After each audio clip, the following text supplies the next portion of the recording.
Howdy do, Nico. How's it going, baby? Hi, friends. Welcome in. Hi, I'm Jada Neko, and I'm gonna play video games and watch YouTube. Hi, if we've not met, that's what's up. I'm gonna play video games and watch YouTube. How's it going? Happy Thursday to you. If it's your first Thursday, then I don't know. Get it together. It's definitely Thursday. I know Nico is so proud of me. If you're confused by that applause, Nico is proud of me for knowing what day of the week it is. Yeah, that's right. Yeah, I knew what day of the week it was all on my own. Did you see that, Nico? Did you see that, Nico? Did you? Did you? Who's a good girl? Alright. So, there's some shit that I need to catch up on YouTube with. And if I gotta watch things that are gonna make me feel gross, I'm gonna play video games while I do it.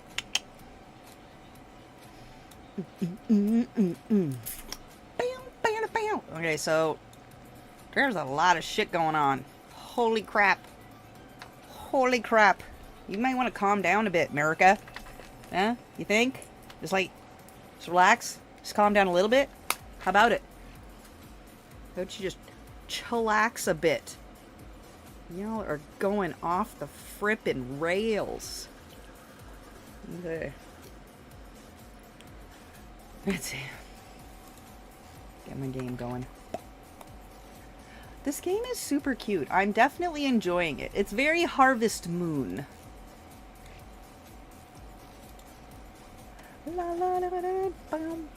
If you're watching us over on the TikToks, I don't pay attention to that chat. Like, I try, but I have ADHD and I only have so many squirrels that will actually pay attention to anything. So come say hey over on the Twitch chat or in the Discord or all that other bullshit. Hey! We swear here. If that is too much for your delicate ears, that's a you problem. Oh, smoochies. This baby.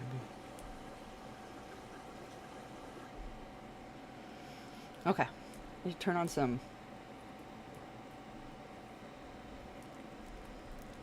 Okay.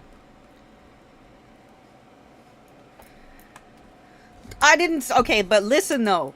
We got the amount of people in our whole country that you got in one state. So we can do a little bit of shit and stay away from the crazies. You know. But y'all are just fucking straight up hold my beer. And you need to just relax, alright? Just calm down. Just relax. Just chill. Calm down, America. We get it. Okay? Just relax. Ain't nobody need to hold your beer. Just breathe. We believe you. It's fine. Just calm down. Calm down. That's right. Breathe, America. Breathe. Okay, here. We're gonna watch some, an episode of Spill, because it was, I don't know. And then a bunch of other random shit that I click on. Yay! Erupted across social media and warnings are being sent out Actually, to remember this man's face and name. Stop and take a good, long look at the face that I'm about to show you. Get a screen grab, and I need you to share it far and wide. Make sure you remember his face. We are not going to forget about Jesse Mack Butler. The following deals with the topics of SA and DV. Viewer discretion is advised. If you or someone you know is the victim of SA or DV, there is help available. Jesse Mack Butler was arrested and charged with not only SAing two girls, but also abusing them nearly to the point of ending their lives. Repeatedly grabbed two high school girls. When they refused, he would take them to the brink of death and do it anyway. He originally faced an almost 80-year sentence, but now that's all gone after some community service and monthly check-ins. In under a year, there may be no record of it in the eyes of the law. Which is the fact that a convicted pled down from 78 years to 150 hours of community service and an expunged record. But people aren't taking this news lying down. Protesters are taking to the sidewalks, and petitions calling for the judge to resign are making their rounds. Judge Worthington's petition has Oh, I was just gonna say, was it over Judge Brenda 2,000 Penny? signatures Because already. surprise On was March had by 4th, no one. 2025, police showed up at the home of 17-year-old Jesse Mack Butler with a warrant for his arrest. Documents show that when officers first arrived at the home, they tried knocking on the door.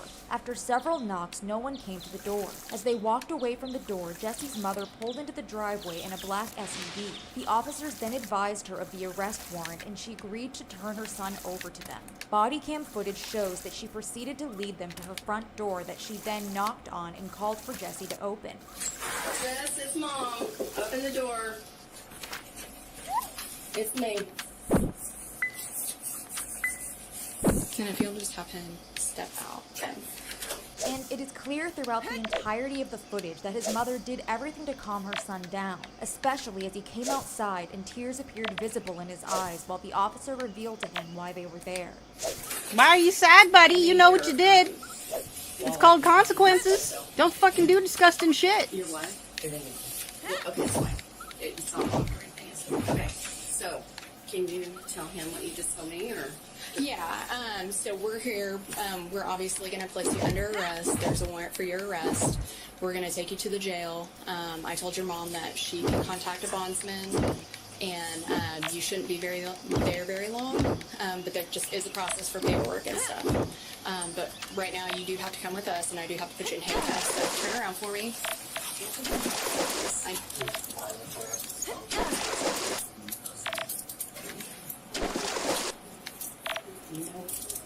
Don't be gentle with criminals.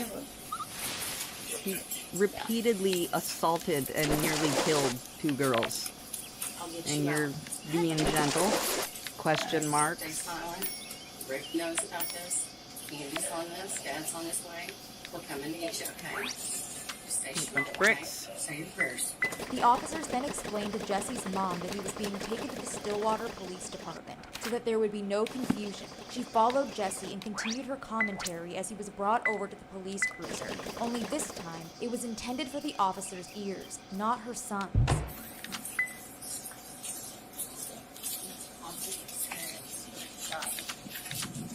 Jesse was then patted down and checked before being placed in the cruiser. Patch it down straight feet for me.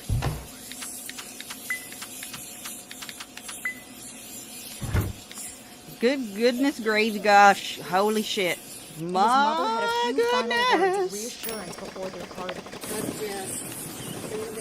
The video, though taken in March, was only recently released to the public on October 30th in response to an open records request and not due to new police activity, according to a spokesperson with the Stillwater Police Department in Stillwater, Oklahoma. And something many people who had since witnessed the increasingly viral footage can't seem to ignore, Mrs. Butler's ignorance. Boy mom, final boss. Sheesh. That Wow. mom is a terrible person. I hope she gets what's coming to her. Gah. His mom is such an enabler. This is a horrible look on the state of Oklahoma. The fact his mom was consoling him for getting arrested after everything he's done is wild. I would be disgusted, disappointed, mortified if my son did this. I'd feel like a complete and total failure as a mother. I wouldn't be coddling him and telling him I'll get him out of that. How disgusting of her. Did you hear her say, awful experience for a child? Excuse me? You mean his victims, right? Her side hug and soothing reassurances almost made it seem like she was comforting a boy who'd done something minor, not someone who was being arrested on serious charges. From her demeanor at the start of the footage to questioning why he needed to be put in handcuffs, promising he'd be out soon, and calling the arrest an awful experience for a child, many viewers felt the moment offered an intimate glimpse into the kind of home environment that may have enabled him long before police ever got involved. I see now the mom is the problem. They have been enabling him and let his privilege show that he would never have to face consequences for any of his actions. But what exactly did Jesse do to land him in the back of a cop car and garner such disgust from commenters? It all stems from an investigation that began on September 12, 2024, after 2 of Jesse's victims came forward with allegations Just against 2 him of them. stemming from earlier that year. Police documents reveal that the 2 girls had approached the assistant principal at Stillwater High School school and asked to speak with the school resource officer. When he arrived, they both took the time to explain what Jesse, who was 16 and 17 at the time, had done to them earlier that year. When he arrived, the assistant principal provided him with written statements from both females. After reading their statements, he advised them he was not going to ask them any questions, but let them know that he would be writing a report to document their statements and they would probably be contacted for forensic interviews. It's reported that one of the girls, 16-year-old LS, told the resource officer that she and Jesse were in a romantic relationship for the first 3 months of 2024, and added that she would always tell him no, but he would get aggressive and hurt her until she said yes. LS suffered severely at the hands of Jesse Mack Butler. She reportedly revealed to detectives that Jesse repeatedly SA'd her and restricted her breathing when she tried to refuse during their 3-month relationship. She also told investigators that when Jesse would attack her, he would threaten to end her life, the lives of her family, and allegedly even his own if she were to ever disclose his actions to anyone. According to court documents, it was because of this LS complied with Jesse out of fear of what he would do to her if she did not. Subsequently, the assaults left her with significant physical trauma. A detective on the case wrote that she was scared and crying. She told Butler no, but he did not listen. In one particular case, court documents tell of a time in February when Jesse had taken LS to an ice cream shop, and while sitting in his parked car, he began attempting to SA her. According to Law and Crime Network, the affidavit read, LS reported she yelled and told him no repeatedly and tried to push him off of her, but was unable to overpower him. She went on to explain that Jesse told her he was sorry for what he had to do, but he had to do it. She reportedly began hyperventilating in the face of what was about to happen to her before he was thankfully interrupted by a knock on the car window. A passerby must have heard LS screaming and came to see if she was alright. And when this happened, Jesse allegedly told her that if the police arrived, they would both be in trouble. But it seems this was enough to stall his attempts on her in the parking lot, and he took her back to his home where her car was parked. Only, Jesse Mack Butler wasn't satisfied with how the night had gone, and after parking the car, he allegedly attempted to SA her once again. But thankfully, she was able to get away and go home. Sadly, in another example of Jesse's refusal to take no for an answer, LS was not able to escape his attempts and he forcefully held her by the neck, causing her to fall unconscious. The court document detailed that when she regained consciousness, Jesse was laughing at her. Following this incident, she reported she had a hand injury on her neck. This injury on her neck led LS to visit a doctor who informed her that had Jesse held onto his grip for a mere 30 seconds longer, she would not have survived. The attack was so severe that she eventually needed to undergo surgery to repair the resulting damage, a process her mother documented on her Facebook over the summer, writing the following alongside a photo of her ready for surgery. Is heading into surgery soon to repair a vein in her neck. It was an unnecessary injury from DV she endured. She's carried herself with quiet strength and resilience over the past year. This surgery is one more step in her healing, and we're so proud of the way she continues to move forward while finding her voice. The procedure is expected to take 3 to 4 hours, and we'd appreciate your prayers and positive thoughts for a smooth, successful outcome.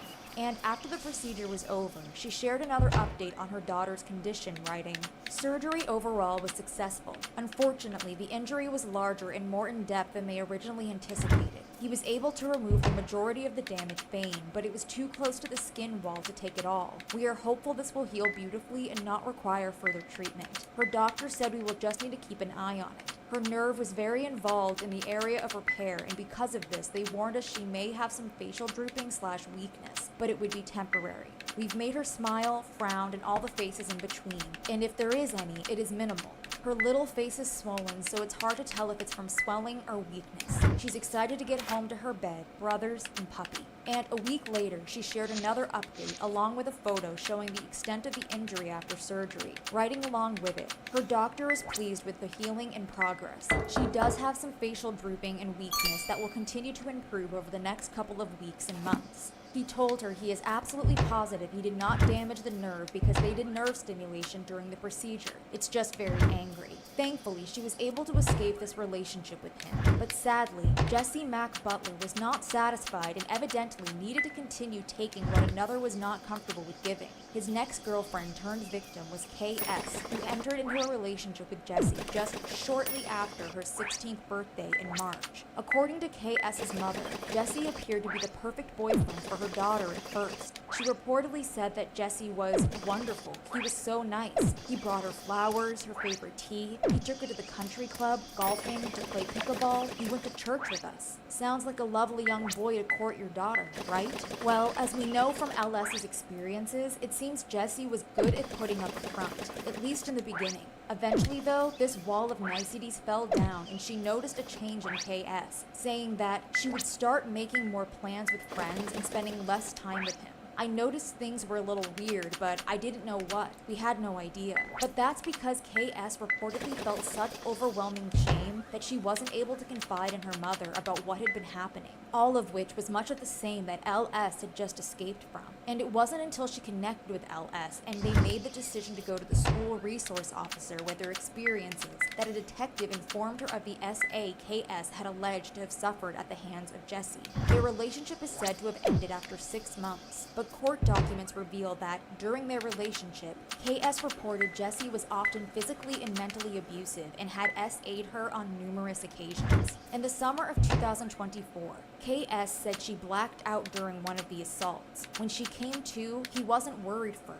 Instead, he was amused. And then, disturbingly, he wanted to have it saved to relive later. So he proceeded to repeat the attack over again, this time capturing it on video. And this is not an alleged situation, as detectives later searched Jesse's phone and found the video in question that aligned with the timing of the attack as KS described it. And there was allegedly another attack, but one that happened right under the nose of Jesse's mother. Jesse Mack Butler's mother heard the screams of one of his victims and did nothing to stop it. She heard the girl screaming no and crying for help while Jesse was attacking her in her own home and did nothing. All she did was knock on the door of their movie room and asked if everything was okay, and when her son told her everything is fine, don't worry about it, she said okay and walked away, knowing that she just heard a girl fighting for her life. The two girls were brave in coming forward to tell their stories, but what was done to protect them from their abuser?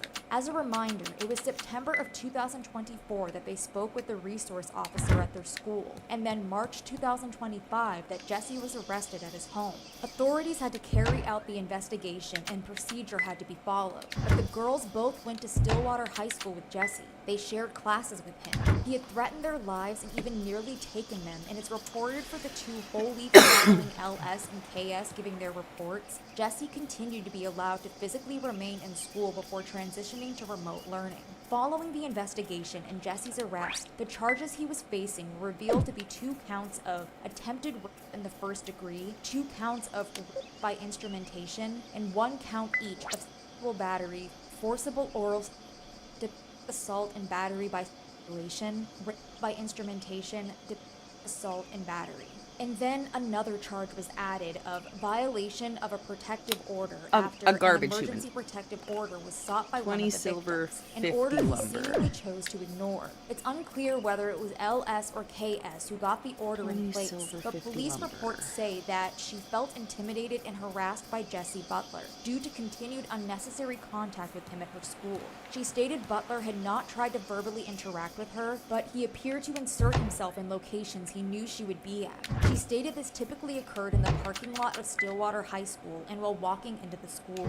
So, 11 very serious charges in total, which, if tried as an adult, the combined statutory maximums under Oklahoma law could potentially total around 78 years in prison, if each count is sentenced consecutively. Right. In the face of this, Jesse's team tried to have him be charged as a juvenile, a request that was denied. Then, according to the Oklahoman, it became clear that he was realistically facing up to 10 years on the most serious counts. Sentences set to run concurrently or at the same time, along with several shorter terms for the remaining charges, which together could have amounted to decades in prison if he'd been tried as an adult. During one of the court hearings, LS read her victim impact statement that said in part, "I've had to explain bruises, explain silence, explain why I started isolating from people who love me. You didn't just me with your hands. You my voice, my joy, my ability to feel safe in my own body. I need you to remember that what happened to me wasn't only a it was nearly attempted murder,"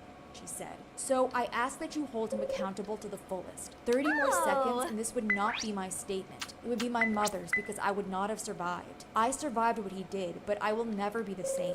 But despite the prosecution's attempt to have him tried as an adult, considering the repeated severe evidence-backed charges he was facing, that too was denied when Judge Susan Worthington decided to charge Jesse as a youthful offender after a July 24th hearing where he later agreed to a plea deal. Something LSKS and their families and legal teams were vehemently opposed to. So what does this mean? In short, a much lighter, and some would and are arguing, a nearly non-existent sentence. In August, he pleaded no contest to his charges and in alignment with his plea deal, which by definition means he does not accept or deny responsibility for the charges but waives the right to a trial and agrees to throw it accept all the in the penalty. cell bin. And on October 6th, it was revealed that Jesse Mack Butler was sentenced to more than 100 hours of community service, a curfew, no social media, I wanna daily get a different check-ins, critter. and weekly counseling until his 19th birthday, Thank as you for the reported by the alert, Oklahoma Miko. State University student newspaper. I wonder what kind of other critters I and can people have get. been outraged by the news of this lenient sentencing.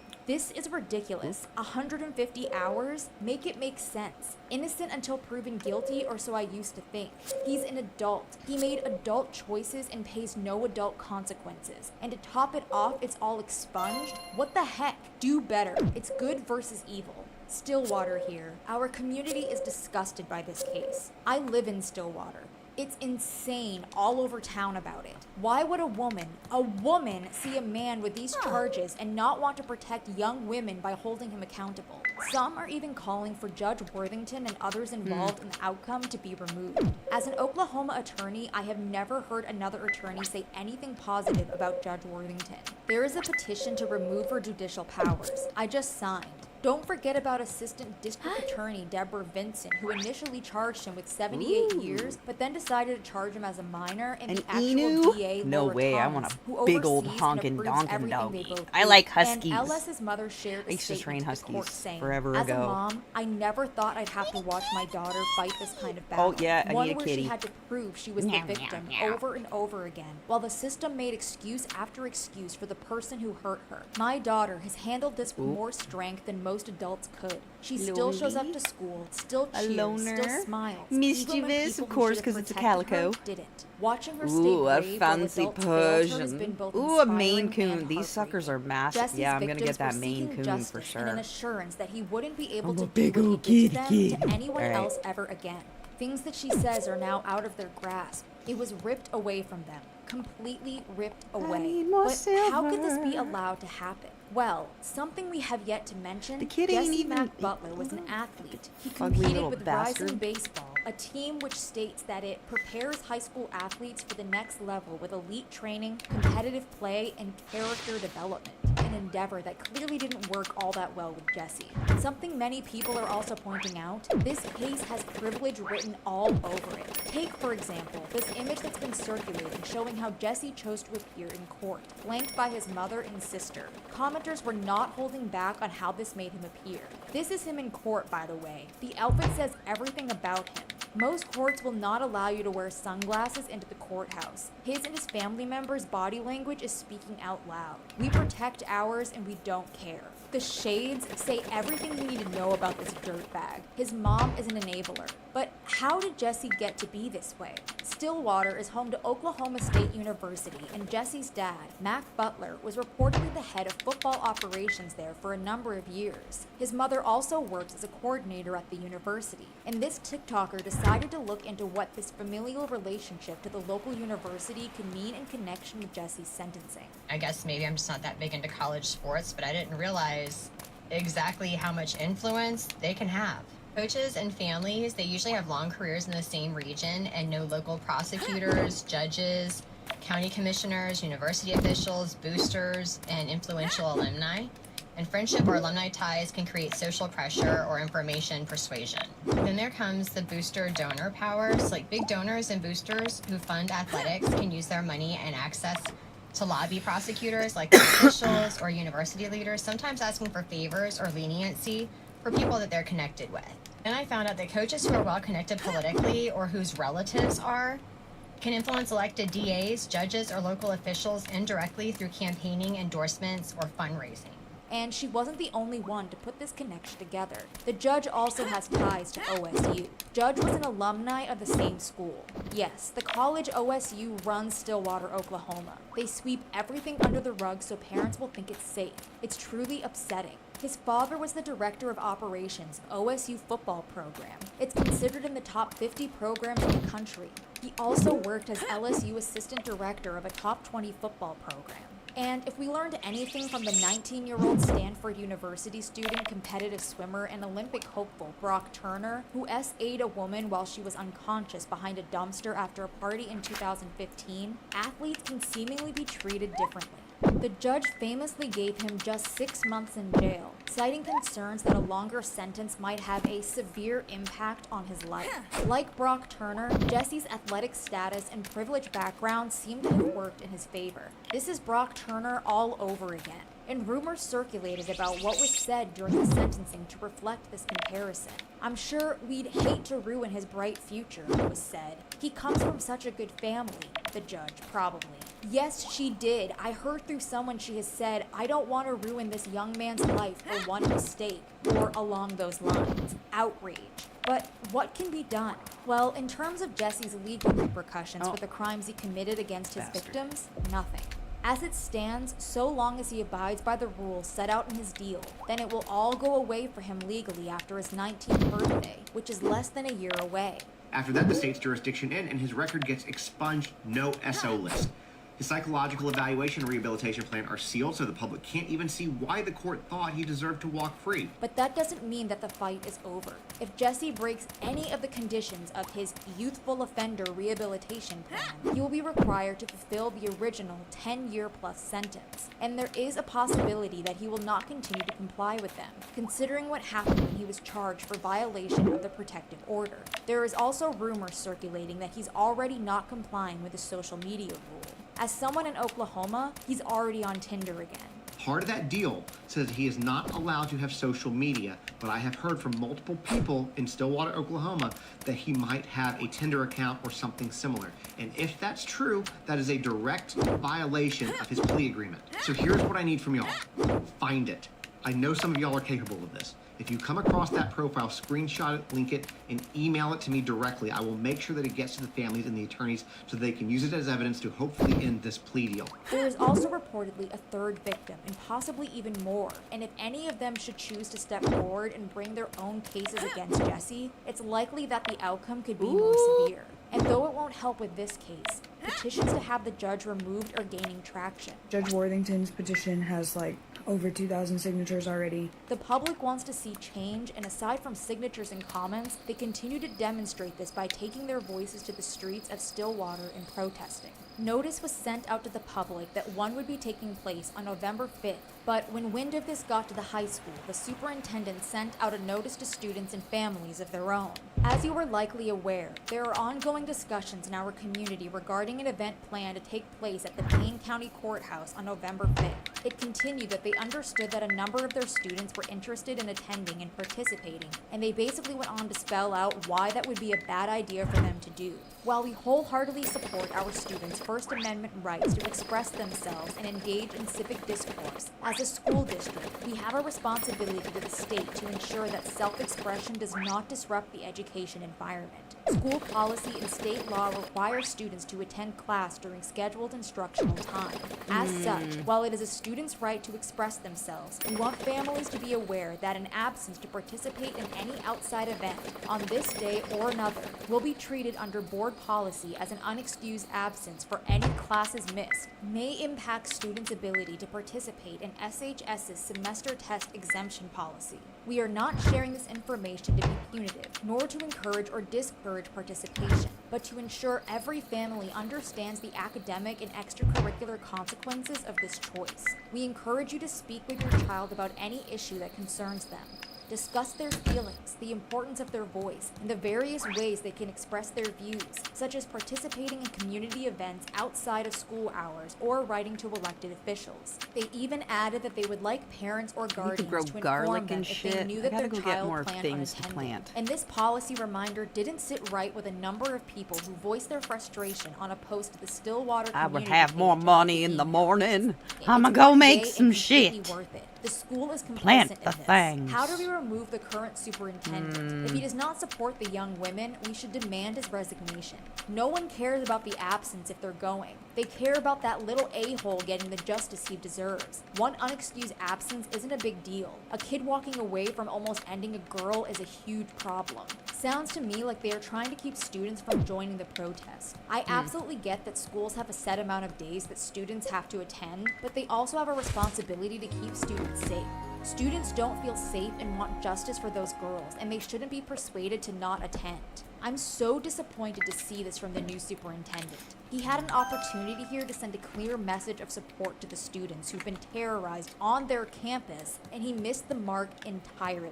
Sure wish they'd taken the care and safety of their students' whereabouts this seriously last year. And TikToker, just in the nick of crime, who has been closely following this case from the beginning, offered his thoughts on the email as well. On the surface, it sounds supportive, right? We support students' First Amendment rights. This isn't meant to be punitive, but that's not what this says at all. This is a warning. It's the district saying, go ahead and protest, we'll make sure you pay for it. They know what this protest is about, y'all. They know these kids aren't marching for some abstract random cause. They're standing up against what happened right there in their own community. This letter reads like a threat disguised as policy. It tells families, if your child speaks up, that's an unexcused absence. If they stand up for what's right, they could lose their test exemptions. Also, by the way, if they go, make it easier for us. Tell us first so that we can keep track. It's all written in polite, carefully chosen language. But the message underneath, in my opinion, is loud and clear. Stay quiet. And that's what the system always does. They protect the predators, not the victims. And many commenters were right there with him. You know what? F an unexcused absence. I would gladly take that. School wants to brush it under the rug with threatening tones. I would be fine with my kids having an unexcused absence. I'd go with them. I feel certain most Why isn't students there an will be incubator? severely nauseous after reading this letter. So attending the protest and getting a physician's letter shouldn't be an issue. And when the day came for the protest to take place, many did, in fact, show up to have their voices heard.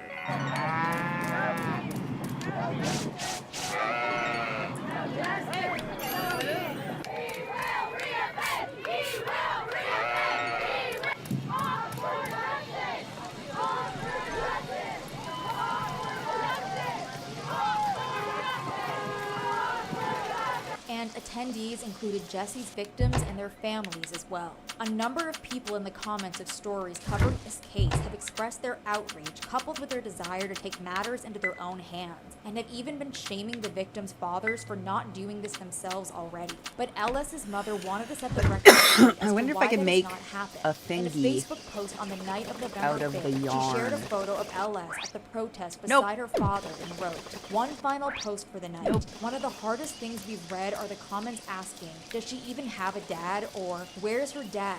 Let me tell you exactly where he is. Right here. Holding his girl up while the world tried to tear her down. Loving her through pain most can't imagine. Showing her every day what real strength, restraint, and unconditional love looks like. Is it hard for him? More than most will ever know. But look at her smile. That's the peace that comes from having her dad beside her, not behind bars. That's what healing looks like." She ended the post with asking people to think before commenting about a nightmare they know nothing about unless they themselves have lived through. There was another protest planned for November 15th, a Saturday this time, likely in an effort to bypass where's the school's seed maker? regulations and see more attendees. And this time, organizers set there their she sights is. higher and planned Gold! a location for the Oklahoma State Capitol in Oklahoma City, we don't over have an hour's gold drive yet. south of Stillwater. The next protest is already in the works and Damn. is planned for December 8th. the day of Jesse's next court hearing. Many fear that he will reoffend, especially due in part to his current youthful offender rehabilitation sentence. But even though Jesse never made it to a jury of his peers, thankfully the jury of public opinion is alive and well. The news of his crimes and arrest and the outrage over his subsequent lenient sentencing has not only made national news, but it's reaching global audiences. Together, we can ensure that his face and name are out there so that even if his records are clean, people who come into contact with him and decide to look up his name will know what kind of man they're dealing with. Violent, very repeat offenders unattractive. must be held accountable. So, good While luck. you're here, check out our video about a Oof. father people want Oof. investigated after a sickening confession I would involving his never. father. And consider BJ. Come in. We have to talk about Howard Rubin real quick. If you take a little Diddy, you throw in a little Epstein and Maxwell, you get this guy Howard Rubin and what he was involved in. I'm standing here on 57th Street, across the street from just one of the places where New York financier Howard Rubin has been accused of torturing women for at least a decade. He did so here in a soundproof room filled with electrical shock equipment he called the dungeon. Which I don't even know. The judge's like, I don't even know if you can consent to consent. This guy's 70 years old. He's a former Salomon Brothers. This is an ex-Wall Street star.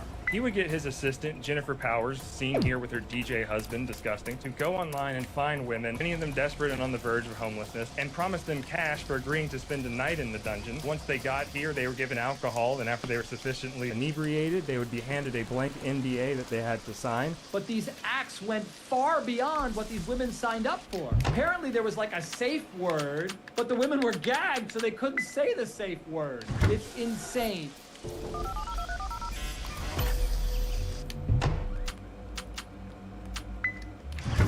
We got tomatoes and corn. Oh, wait, let me go grab some shit.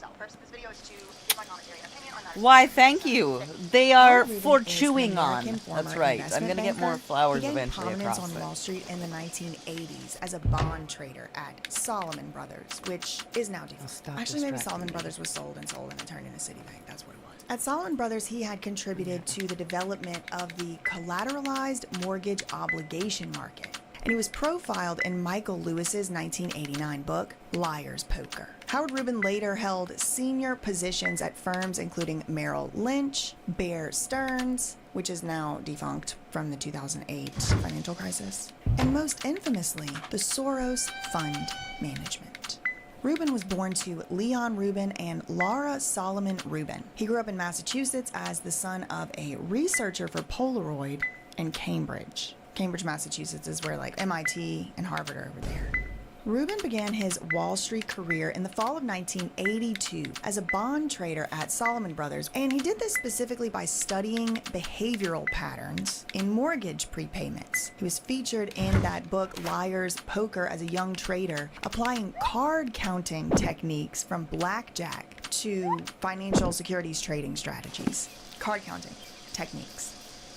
Supposedly in this book, reportedly, Rubin earned $25 million his first year, and I don't think that's adjusted for inflation. I think that is $1982. So in 1985, he gets married to this woman, Mary Henry. She is a fellow Wall Street professional. They end up having 3 kids along the way, including one daughter that's going to come back around, so put a pin in that. From 2008 to 2015, Rubin served as a portfolio manager at Soros Fund Management, focusing on mortgage-backed securities. He retired for the second time from finance shortly thereafter, and he has lived in Fairfield, Connecticut ever since. Also, he was featured in that movie, remember The Big Short? The 2008 financial crisis movie. He was also kind of depicted or portrayed in that movie as well. A minor character there, and he referenced his trading activities in this movie, or the character that played him. So thought that was interesting. Okay, so that's pretty much a little bit of a background on him. Of course, I could have said more, but that's not the point of the video. In 2017, he got hit with some lawsuits. 6 women. Interestingly, many of these plaintiffs ended up being former playmates from an infamous publication by Hugh Hefner. Okay, so some folks from that. In 2017, 6 women, including some playmates, filed civil lawsuits against Howard Rubin, alleging that he had subjected them to beatings, R-word, non-consensual other activities in exchange for payments. The lawsuits claimed violations of the Trafficking Victims Protection Act and again, this is a civil lawsuit, so they sued him. Before the trial even started, Howard Rubin motioned to get the lawsuit dismissed. He filed a motion for dismissal. He did not think that this lawsuit should go forward. He pretty much argued that these plaintiffs were just disgruntled workers who knew what they were signing up for. They signed NDAs agreeing to the activities, and now they just, too bad, so sad, they just want money or something. That was kind of one of his main arguments. The judge did not agree.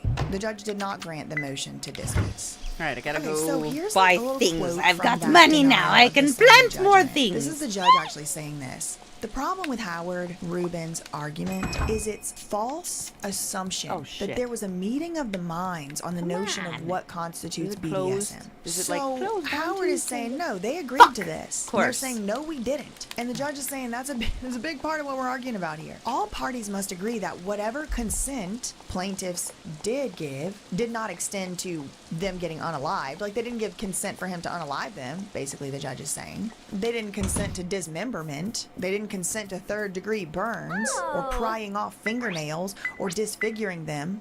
And the judge is like, this is just an example. It is not alleged that Rubin did these things. He's saying, like, but to the extreme, right? There's certain things we can all agree they didn't agree to. They didn't agree that you could unalive them. So the judge is saying it is obviously something less than these acts that Howard Rubin is accused of. And I mean, I don't even want to get into all the specifics of the allegations in the lawsuit, but like, we did go through, beatings and violence and things like that were alleged. The judge said, okay, they didn't say that you unalived them. They said you did something to them. How much did they agree to in these NDAs? This is an issue of fact. This has to go to the jury. The brutality that Howard Rubin had in mind, may well have been less than the plaintiffs had wanted to receive or more. There's some evidence both ways. But if there is such a thing as consent to this type of things, which I don't even know, the judge's like, I don't even know if you can consent to him. That was wild for me to see. He said if, or she, I don't know, the judge could have been she, but if there is such a thing as a BDSM consent that the law will enforce, and there may not be, that's wild to me. It's going to have to be a lot more specific about what the perpetrator and the victim have in mind. That's what the judge said. When Howard Rubin tried to get that 2017 lawsuit thrown out, the judge said, no. You're saying they agreed to do certain things, but what? Specifically, they agreed to having a cattle prod, zap, zap, blank, blank, zap. There was cattle prods, there was electrocution involved. They were bound, they were gagged, some of them were given a safe word, but then they had a gag ball in their mouth and they couldn't say the safe word. Some of them would say the safe word, and they would, apparently, allegedly, according to the lawsuits, Howard would not.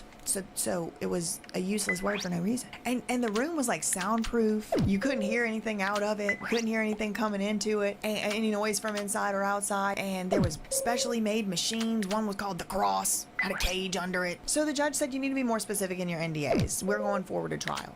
So the case did go forward to trial, and after a 7-day trial in 2022, a jury found Howard Rubin liable to the plaintiffs and ordered him to pay about $3.85 million total to these plaintiffs. The jury had awarded each plaintiff $500,000 in compensatory damages, $120,000 in punitive damages, and there was this one plaintiff Moore, to whom the jury awarded $500,000 in compensatory damages and then $250,000 I wanted a pet. in punitive. So she got like $100,000. I'm a good kitty. After losing the lawsuit, again, it went to a jury.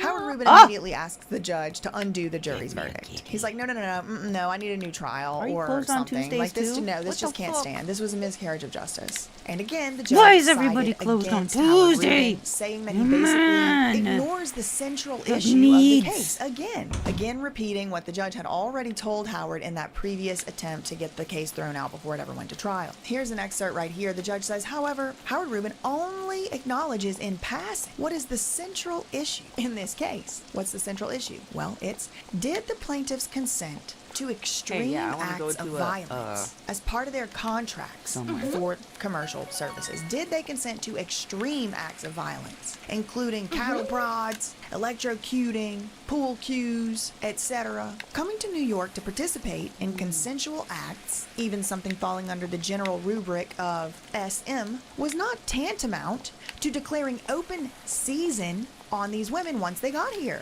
The judge said, as I stated in denying Rubin's summary Yes. judgment motion, and then that's the part we just read. The problem is his false assumption. There was some type of meeting of the minds. They didn't agree to getting unalived, etc., etc. The judge said the examples I gave above did not include what Everything the is evidence actually close. showed. Yes, Blank Jay. electric prod and Why? for example, but the point is the same. If Howard Rubin wanted to assert consent Okay, as a matter buddy. of law for conduct like this, meaning if he wanted to say this is a contract and she agreed to it, even if that's legally possible, he probably should have spelled out verbatim exactly what he had in mind. A reference to SM or quote injury, that's too vague. It needed to spell it out verbatim. That might have well have meant something to him, but it might have meant something different. When they saw injury, they might have agreed to a certain thing, but that didn't mean you got to unalive them. That didn't mean you got to peel their toenail off or something. The judge is like, there needed to be more specifics because it's not clear here that they agreed to this. So no, we're gonna have to let the jury verdict stand. The judge said, in other words, Howard Rubin certainly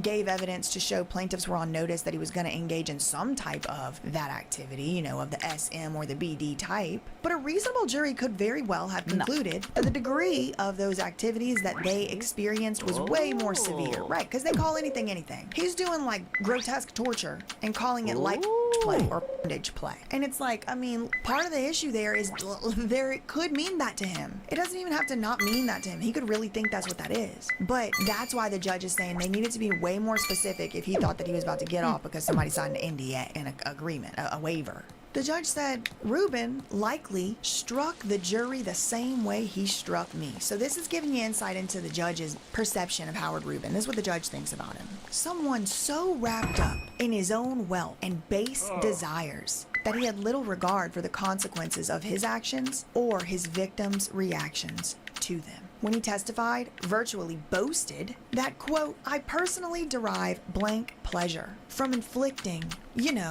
getting off, but inflicting physical pain and verbal abuse, end quote. One more time. He said on the stand, he testified in this trial, or I don't know, maybe it wasn't on the stand. Excuse me, I believe it was actually in a deposition. But it said testified, so this is a testimony. The judge said, Howard Rubin struck me as somebody so wrapped up in his own wealth and power that he didn't really care about the consequences of his actions. He certainly didn't care about his victims' feelings. This is the judge. He said, Howard Rubin boasted, practically boasted in his testimony, quote, I personally derive blank pleasure from inflicting, getting off, but inflicting physical pain and verbal abuse. I like it. Pleasure. He gets pleasure from it, he said. The judge said this was without apology or explanation. It was not egregious. It was not a miscarriage of justice or a seriously erroneous result for the jury to conclude that Howard Rubin wasn't the kind of person who would have much regard for the victim's well-being, even if his testimony was more erudite than theirs. The jury could reasonably believe that, at least when it came to the encounters with his procured women, he was more divorced from reality and societal norms than the plaintiffs were. He's like, it would be easy for a jury to believe, reasonable at least, Howard Rubin was more outside reality. Divorced from reality and societal norms than the plaintiffs were. And these are playmates. So the judge is saying, your sexual proclivities are beyond, sir. There was no miscarriage of justice. These are people who are liberated sexually, obviously, but that doesn't mean that they agreed to cattle prods. And the way that he used these instruments was such that I can't even describe it. Here. The judge said it would have been perfectly reasonable for a jury to credit these victims' testimony with more credit than they gave Howard Rubin because he was so delulu. The judge said that would have been perfectly reasonable. So it might not come as a surprise to you to know that he appealed. He appealed that as well, and that's working its way through the courts, the appeals court. So again, that was a civil case. Some horrible things were alleged. He said he derived pleasure from certain things and all of that, and he lost. He owes millions to these victims, and now they're appealing it. Okay, so that brings us up to 2025. And just a few months ago, in September 26th, 2025, Howard Rubin and his former personal assistant, Jennifer Powers, were indicted in the U.S. District Court for the Eastern District of New York on 10 federal criminal counts. 10 counts of alleged crimes, innocent until proven guilty, but they include trafficking by force, fraud, or coercion, also transportation of individuals across state lines for prostitution. Now, this one might sound familiar. It's the Mann Act charges that Sean P. Diddy Puff Combs was actually found guilty of. These were the things that he was actually found guilty of. Two counts. Okay, so Howard Rubin is also now being accused of this, except this is in the Eastern District and Diddy was the Southern. Also, in addition to the ST by force, fraud, fraud, coercion, which Diddy was also accused of but found not guilty. Also transportation. So the two of these overlap with the same things Diddy was charged with. But Howard Rubin, a former Soros financier, okay, is also being accused in this criminal indictment of bank fraud. Now, these charges mirror closely the same civil allegations from several of those plaintiffs in that 2017 civil case. We're talking cattle prods, electrocutions, gags, ball, this, that, NDA, flying, playmate, the whole, lot of details are similar. But apparently there's also going to be even more alleged victims in this trial. There's at least up to 10 Jane Does. These are separate individuals from one another. The charges relate to an alleged scheme from 2009 to 2019 in which Howard and Jennifer, so Howard Rubin and his assistant at the time, allegedly recruited dozens of women, often through social media or modeling websites, to travel to New York City for commercial acts involving these bondage and say, Mark Deshad, remember him, those type of I don't have daikons yet. According to the indictment, encounters initially occurred in luxury Manhattan hotels. It's kind of like the freak offs. Before eventually Howard Rubin would shift to renting a penthouse with a soundproofed dungeon. He had a 2-bedroom penthouse he rented near Central Park. Now, this is not where he lived with his wife. He still married his wife, and he was living with her down the street. But in the second bedroom of this penthouse near Central Park, there was an alleged dungeon with all kinds of apparatuses and instruments, including electrocution devices. Prosecutors allege that Howard Rubin exceeded the scope of what the models had consented to. He ignored the safe words that they had put into place. He continued violent acts even when women were unconscious or injured. He caused lasting physical and psychological harm. Some people even allege they had had surgeries, allegedly. Howard Rubin was arrested at his Connecticut home and arraigned in Brooklyn in federal court in September. He pleaded not guilty, but a magistrate judge did order that he be detained pending trial, deeming him a flight risk, a danger to the community. He tried to argue that he should be let out. He poses no risk to the community, but the judge said no. So his co-defendant is Jennifer Powers. Now, she was apparently a substitute teacher. She's like a PTA Texas mom, and apparently was putting cuffs on the cross for Howard Rubin, allegedly. Innocent until proven guilty. But, again, they did face similar allegations in the civil trial, but Jennifer Powers was filed a motion to dismiss and hers got granted. This house on a cul-de-sac road in South Lake is where the FBI arrested Jennifer Powers, a now former Carroll ISD substitute teacher. It speaks to what we know to be true, that people who are engaging in this crime tend to be everyday folks. That's not what I need either. But everything's fucking closed on a Tuesday for whatever reason. With financier Howard Rubin, flying them to his New York, quote, penthouse dungeon that she built. There, investigators say he physically and sexually abused one woman so hard her implant flipped. Okay. And administering I need to go somewhere else. I'm not getting what I need from right Jennifer here. Powers knew about the abuse. Let's try maybe a river. Afterward, had them sign secrecy agreements and paid them off. In exchange, the feds allege Rubin financed Powers' lifestyle, including putting money towards a down payment on a home in this South Lake neighborhood and paying for her kids' private school tuition. All of it amounting to millions of dollars.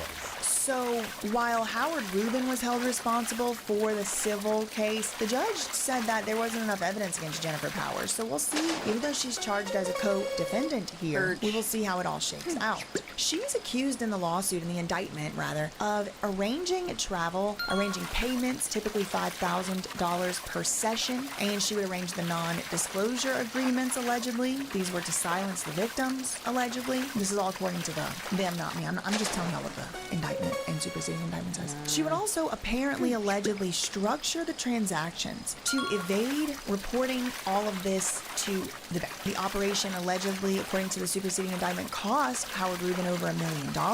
Now, there's a separate count in the lawsuit that accuses Rubin of bank fraud for misrepresentations used to secure financing for Powers' mortgage in Texas. So the indictment alleges that Howard Rubin covers all the expenses for Jennifer Powers' lifestyle lifestyle. She's married, and Howard Rubin is the one paying the mortgage, according to this. How you so upgrade there is fridge. this bank fraud situation where they're actually going to be going after him for the financial crimes. And a lot of the financial crimes alleged, or the instances of it, have to do with Jennifer Powers and how she receives her money from Howard Rubin, how he would send the money, what she would spend it on. He apparently pays the kids' private school's tuition in Texas, the mortgage on the house, the full credit card. The credit card bill goes to Howard Rubin. He pays it, allegedly, according to this indictment. If convicted, Howard Rubin faces a mandatory minimum, 15 years in prison per count of there's 7. There's 7 force, fraud, coercion counts. So if he even gets one, that's a minimum of 15 years. He was arrested in Connecticut in September, and he's, like I said, he's trying to get on bail. He hasn't been able to. And then they did pick up Jennifer Powers in Texas. The FBI has established a tip line for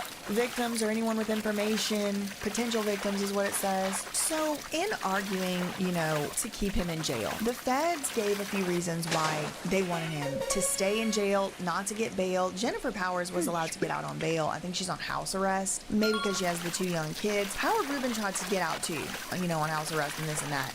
And no, absolutely not. The judge said no. We'll get into some of the reasons why that judge decided that. The feds argued, and the judge agreed, that Howard Rubin was a tremendous risk in a lot of ways. First of all, risk to victim safety. They are apparently afraid. According to the feds, Howard Rubin has tampered with witnesses previously in that 2017 civil trial, and previous allegations exist of bribery, trying to pay people off, threats, I'm gonna this, that, and the other, if you sue me or whatever. Also, allegedly, as if it's not bad enough with the cattle prods, I mean, this man just appears, if these things are true, what they're alleging against him, he is evil. I don't know, I wasn't there, innocent until proven guilty, but if this stuff is true, what an evil individual. He needs to be, if anybody needs to be locked up, it's people like this. Apparently, allegedly, he went on the dark web and tried to hire a person to take care of the job, if you know what I mean. I don't even know if I'm allowed to say it. It rhymes with, a milkfish. It starts with an H. You know what I'm talking about, okay? He tried to hire somebody to take care of these people. But apparently, allegedly, he didn't end up going forward with it. I have reason to believe that's because most of those blank on the dark web is probably a scam. There's apparently like a video going around on YouTube about it. Okay. I wouldn't even know how to get on that web, okay? I want to stay on the light web, personally. Anyway, so for that reason, the judge is like, he's a little bit of a risk to victim safety if he already allegedly tried to get a blank to take care of blank. You know what I mean? But not only is he kind of like a risk in that way, he's a risk of flight risk. The feds said he has considerable assets overseas, and he's lying about them. That's what the feds are alleging. He's like, look, he's under investigation, and he's been indicted for bank fraud, among other things, okay? And he's still apparently allegedly not telling the truth to the feds and the financial powers that be about his assets. Apparently 2 years ago or something, his Cayman Islands offshore account was worth $70 million. But today, whenever he was required to self-report on his assets, he reported that it was worth $35 million. So it's like, where's the 35 extra? Where's the other 40 million or whatever? It's like, well, hold on. 2 years ago, you didn't. What happened in the last 2 years where you lost 35 to 40 million dollars in the Cayman Islands? And the feds are saying he's just lying, Your Honor. We have no way to know what he's telling the truth about. He's got all his assets hidden to and fro. He's like a finance guy. Don't forget, he's a finance guy. And then they're saying that this offshore account is actually something to do with life insurance, and it's called Crown Royal or Crown Global. Crown Global. It's just giving. I'll keep my tinfoil hat. There, I need that guy. The Crown green, of what? the green shrimpy. Crown of Hoopst. Anyway. The green shrimpy. I'm the queen over here. Anyway, so because he has these considerable assets, the government says, and because he's not really telling us the truth about it, even though he's being charged with bank fraud and lying about his financial assets, he's still not telling the truth about his financial assets. And he won't turn over his passport, and he won't even tell the feds where the passport is. They asked him, "Where's your passport?" And he said, "Oh, I don't know." And he won't say where it is, won't tell him where it is. And then his lawyer stood up in court and said, "Oh yes, Your Honor, he told pretrial services where it is." The judge is like, "Did he deny at any point someone when the judge said, I can't imagine somebody wouldn't know where their passport is. So that gave the judge pause. He's like, turn your passport over because this contributes to his flight risk. You want him to let him out? We don't even have his passport? No. The feds also argued that since he got sued in 2017, he's been on notice he could get sued, but he has continued criminal behaviors, according to the feds. Again, innocent until proven guilty. I don't know if any of this is true. We're going to have to see in court. Now, one other thing the judge did say, and I thought it to be interesting, was actually in the hearing, and I do have the transcript. This is the transcript from his bail hearing, where his lawyer was trying to let him get out on bail, house arrest, anything. Like, he didn't want to go back to the jail. He was throwing everything at the wall. I'm leaving a lot of stuff out. But, in addition to the reasons that I just outlined already, the passport won't get turned over. We don't know how much money he has. He has considerable assets. The victims are scared. Flight risk, this, that, the other. And the prosecutor says he lives alone in Connecticut. He is estranged from his wife. Our understanding is she had filed for divorce from him during the civil lawsuit. He's not been employed for many years, and he has extraordinary wealth overseas. It would cost him no hardship at all to pick up and flee to a country that does not extradite. I wonder which countries that could possibly be. Well, Howard Rubin and his lawyers, they did pop back and say he has no family anywhere overseas, any country that doesn't extradite this and that. You know, that's hogwash. The judge did not buy it. The judge was like, I think particularly miffed about the passport thing. The judge was like, I can't imagine that somebody wouldn't know where their passport is. The judge said, given the circumstances and the charges that Howard Rubin is facing, there's a presumption that he has to stay detained. There's a presumption of detention. And Howard Rubin had a chance to try and overcome the presumption of detention. He did not overcome the presumption. He is a flight risk. He could go to a country that doesn't extradite. He hasn't even turned over his passport. What about the Cayman Islands account? We don't know how much it is, how much and all of that. No. Nope, you gotta stay in jail. So that's where it's left off. He's in jail, and I can already see we got one of those Mark Agnifilo types, those bulldog defense lawyers that'll just say anything for these degenerated clients. And again, he's innocent until proven guilty. But if he's guilty of even half the stuff that he's accused of in here, I hope they put him away for a long time because he ain't gonna stop. This is like big money, big power. Nothing's gonna stop this man except putting him in a cage. That's all I really had for this one. In the meantime, facts ain't defamation, neither are opinions, and everybody is innocent until proven guilty. Love you, minute. Okay, bye. Okay, there's the next one. The next one. We're gonna watch some Charlotte. This coworker drama. Wait. No, we're not ready yet. There's more videos. We have to go back. Must. Oh, I guess we weren't. There's only one. All right, then. To me, well, not entirely. I do like to talk. Am I the a-hole for stepping back and letting my trainee suffer the consequences of his actions? Background info. I, 35 female, work for the government with a large team of about 10 people. Most of what we do is customer facing. Recently, there were 2 new additions to our team that we desperately needed. Most of the team has been there for 20 plus years, and though they're very friendly, they do take their time to warm up to the newcomers. As I was one of the newest additions to the team, been there about 2 years, I was asked to help train one of the newcomers, as the teammates who've been there longer do not like taking the time to train, let others shadow, etc. I now understand why. Lol. The trainee, let's call him Raj, 32-ish male, seems pretty eager and energetic. He loves chatting, which I do too, so we bonded quite quickly. Specifically, as we are the only 2 people in our team that are immigrants that have previously lived in multiple different countries. The issue began as I noticed Raj was very chatty, to the point where he would forget about the time, and we would end up always being a couple minutes late to our appointments. I kept reminding him of the time, but it seems like he takes appointment times as more of a suggestion. I, on the other hand, who have always struggled with timekeeping, take pride on the fact that I can usually manage to do my appointments on time, if not early. It would be interesting if they work somewhere like, you know, where you had to like make appointments for like a passport silver, and or something. And it's like, oh, that's why those places are always late.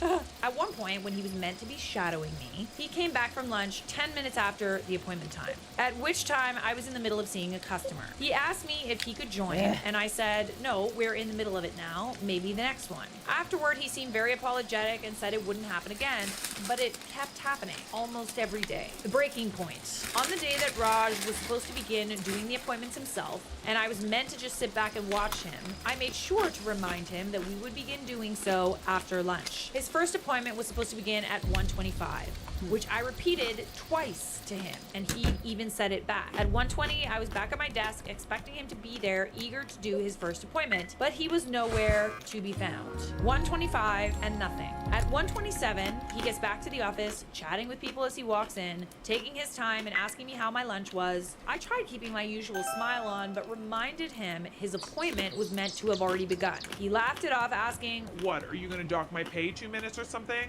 Don't worry." Time is not a suggestion, my dear. Especially when it comes to other people's time. Only then did he start preparing for his appointment, which I can do in about 2 to 3 minutes, but he takes longer. So at around 1:35, he finally calls out for the customer. However, in his rush, he did not notice that there was a note on the client's account saying his appointment would be a virtual one and not an in-person one. This is the thing about not being on time. In a workplace environment, say that you're always like a little bit late. It takes time to get sorted.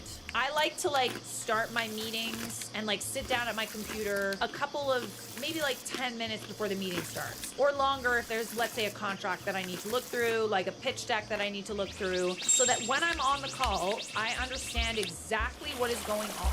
While he was late, he could have been preparing for his first appointment by himself. He would have known that the appointment is virtual instead of just calling out and assuming that the person was in the office. So instead of the client coming to our desk, her husband does, who coincidentally was there for his own separate appointment. They exchange a very confused conversation while I sit back and watch him try to understand what just happened. I gotta confess, even though I was pissed at him, I was holding back laughter at this point. The husband then had his name called, and he went to his appointment still looking a bit confused, while Raj turned to me and asked if he should mark the customer as not attended. I asked him if he read the note in big bold letters right at the top of her online file, to which he whipped back around to look at, and stood there for a moment with his mouth open. This is where I may have been kind of an a-hole, and indirectly said, "I told you so." I told him that being on time does matter, and we should ideally be preparing for the next appointment 5 minutes before it's due to begin, so that we have plenty of time to look at any notes and not cause any confusion. This is true in so many respects. It doesn't really matter what kind of job it is. Even when I was auditioning, you would never want to show up late to an audition, otherwise you literally wouldn't be able to audition. You wanted to sit down, prepare, get into character, Maybe that's where the incubator get locked goes. in. There are so many instances in which showing up on time is actually showing up late. And I don't say that because I'm or whatever. It is because I've had so many jobs where showing up on time, you literally were already late. Because you're not ready to start. You need to be ready to start at your start time. However, he then started to get angry and nearly shout, "What do you want me to do? You want to dock my pay for 2 minutes? Dock my pay. I don't care. I was late because I was talking to my manager. So what? I'm not allowed to talk with my manager?" Sounds a little spicy. Mortar, that was the other one. I was so shocked with his reaction that I just got up while he kept on saying, "Oh, that's how it's going to be? Is that really how it's going to be?" I got up and went straight to his manager and noped out of training him. I do firmly believe that showing up on time is a respect thing. Showing up late consistently and not caring about other people's time, it's evidence of a wider issue about respect. When you don't respect other people's time and you don't even respect your own, because now you're showing up at work, you're flustered, you don't know what's happening, respect yourself and respect other people by showing up early, if not right on time, and honestly, make it so that people can depend on you. Manager heard what I had to say, told me they in fact had not spoken at all since earlier that morning. Oh, okay, so he lied. And asked me to put all of this in writing, as Raj is still in probation and this would need to be added to his file. I do feel bad about how things went down, and I hate the fact that I had to snitch on him, so I have to ask, am I the a-hole? No, first, the 2 minutes thing might not have been a big deal or whatever. It just was a sign of his lack of respect. And his reaction to you training him so that he can do his job better, because it did affect his job, was to get defensive and to get kind of like aggressive, honestly, and start getting mad at you because you're just doing your job by training him. He should be thanking you. I think Raj is quite full of himself, not the a-hole. You are not. Just imagine working every day with him. No, no, no. Being late and unprepared was bad enough, especially since he should be trying to impress you, but then outright lying? No. Yeah, I mean, this is the first time that he is working on his own. He better get everything right. That's under his control. Mistakes are bound to happen, but like the one thing that you can control about how people perceive you, especially at a new job, is to be on time. But yeah, the lying is like crazy. OP responds, that was the worst part for me. When I was explaining everything to the manager, he was like, what? Those are in the meeting? I haven't seen him since before lunch. Someone responded, you didn't snitch on him. You gave valid feedback on his performance as his training officer. His poor time management skills and bad attitude and poor performance are all on him. That's on period, honey. You were training him and he's under probation. Everyone should know that when you're starting a job, it's kind of like, you got the job. This is a time period in which they can still fire you pretty easily. Be on your best behavior. So we do have an update.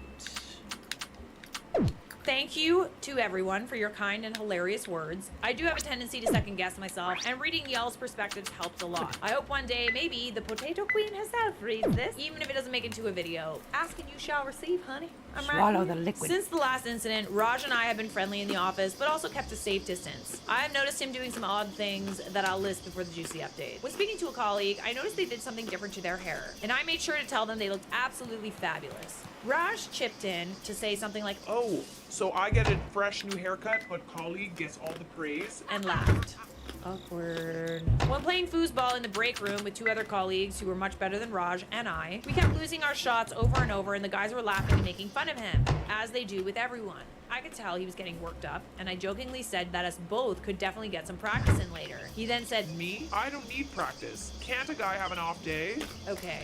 Feedback is normal. It's easier to just take it in stride than to get like weird about it, you know? This wasn't even feedback. You were like joking about the fact that you also aren't very good at this. I took that so personally. Okay, juicy update. While chatting with a colleague today, let's call him Matt, he said he had a falling out with Raj. He went on to say that he noticed Raj was doing something wrong at his appointments, which was costing both the customers and us a lot more time. I won't get into detail, so it's not obvious where we work, but basically Matt said, hey, I noticed you've been doing X, but actually in those appointments, you need to do Y, and explain why it needed to be different. Well, Raj interrupts Matt, who's the chillest person ever, by the way, and tells him he doesn't like his tone, and proceeds to throw a hissy fit saying that sounded wrong and that he will just keep doing the appointments his own way. As if my flabbers weren't already gasted, Matt also said he had a chat with our manager, who just listened, nodded along, and said, well, Raj is making my decision about his probation review that much easier, isn't he? Coming from someone who's an actor, in order for actors to do a good job, we need direction.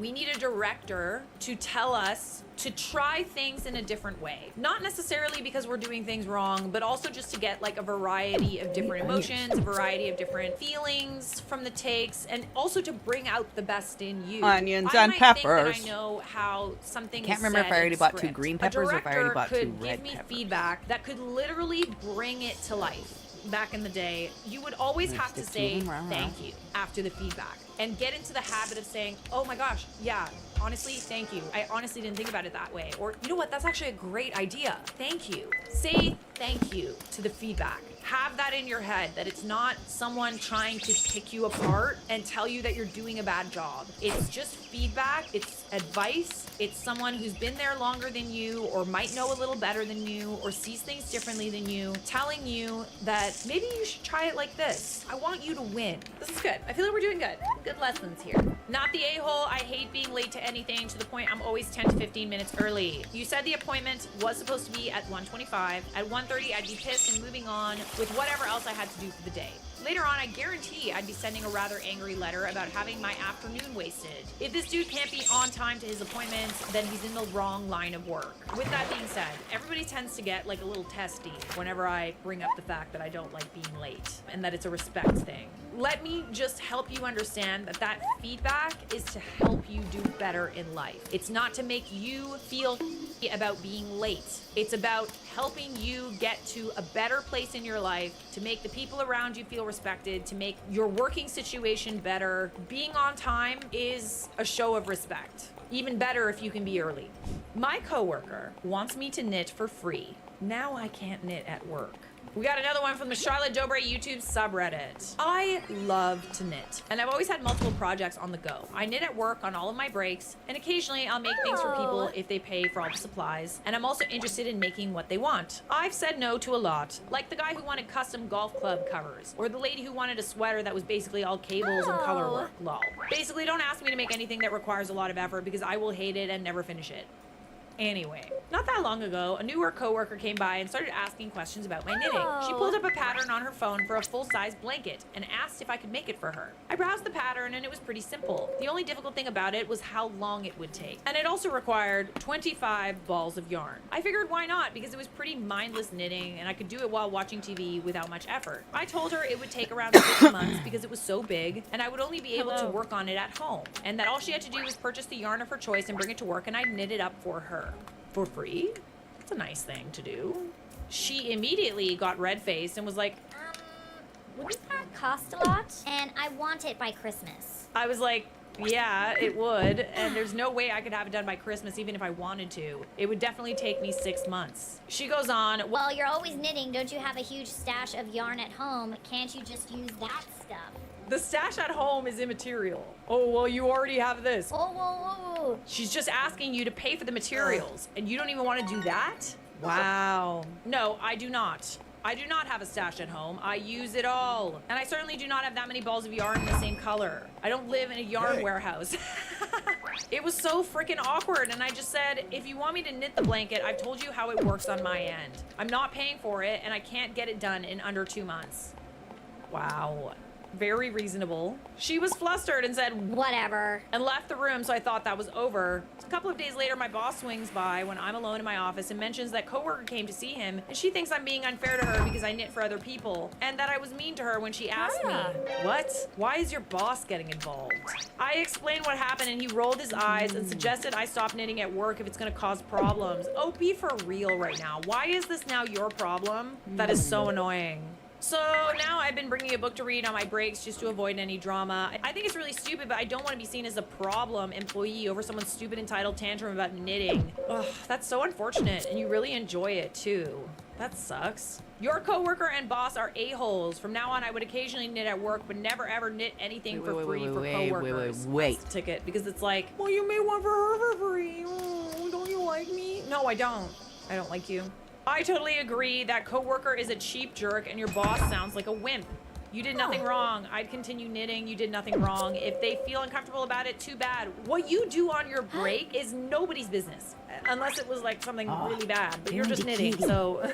Okay. Opie said, yeah, my plan is to stop for a while and start up again when everything's cooled down. I really don't like work drama and I will do anything to fly under the radar. I don't like being perceived by management. I mean, I don't know. You said you have an office, just knit with the door closed. If I were you, I would take what you just posted here and send it in an email from your work email address to your home email address. I want you to have documentation in case this becomes a bigger work issue. Yeah, literally, what is he gonna do? Fire you for knitting on your break? It's probably a good idea to have a record of that, but I find it odd your boss seems to have like an issue with you knitting. Knitting with the office culture. It's gonna be a problem. It was literally not a problem until Karen over here made it a problem. Miss Entitled Susan Karen. Am I the a-hole for telling my new work colleague that she has no right to control our office habit? What habit is that? I, 35 male, have been working in this office for 3 years. We recently hired a new girl, 25 female, and she sits diagonally in front of me so I can see her at my desk and vice versa. We're around 1 meter apart. She's been working for 3 weeks and has been trying to control our office habit based on her liking. Here are the issues that have been happening and what triggered me to do what I did. 1. I have an unhealthy eating habit and snacking a lot during work. She mentioned twice, jokingly, said how I tempted her for eating cakes and how can I stay skinny even though we eat like pigs. I offered her some and she refused, saying she's trying to lose weight. So she's food shaming you? Why is what you eat any of her business? Fine, I stopped snacking on my desk, but my other colleagues and I still have lunch at the desk when we are quite busy. Then by the end of the first week, she reported to HR to say people should not have lunch or eat at their desk because it can be unhygienic, and the crumbs might fall into the keyboard and attract bugs. You should bring up that it increases productivity. She also mentioned how she was annoyed by me eating ice cream, cakes, bread, etc. during work hours, and it disturbs her because she's trying so hard to lose weight.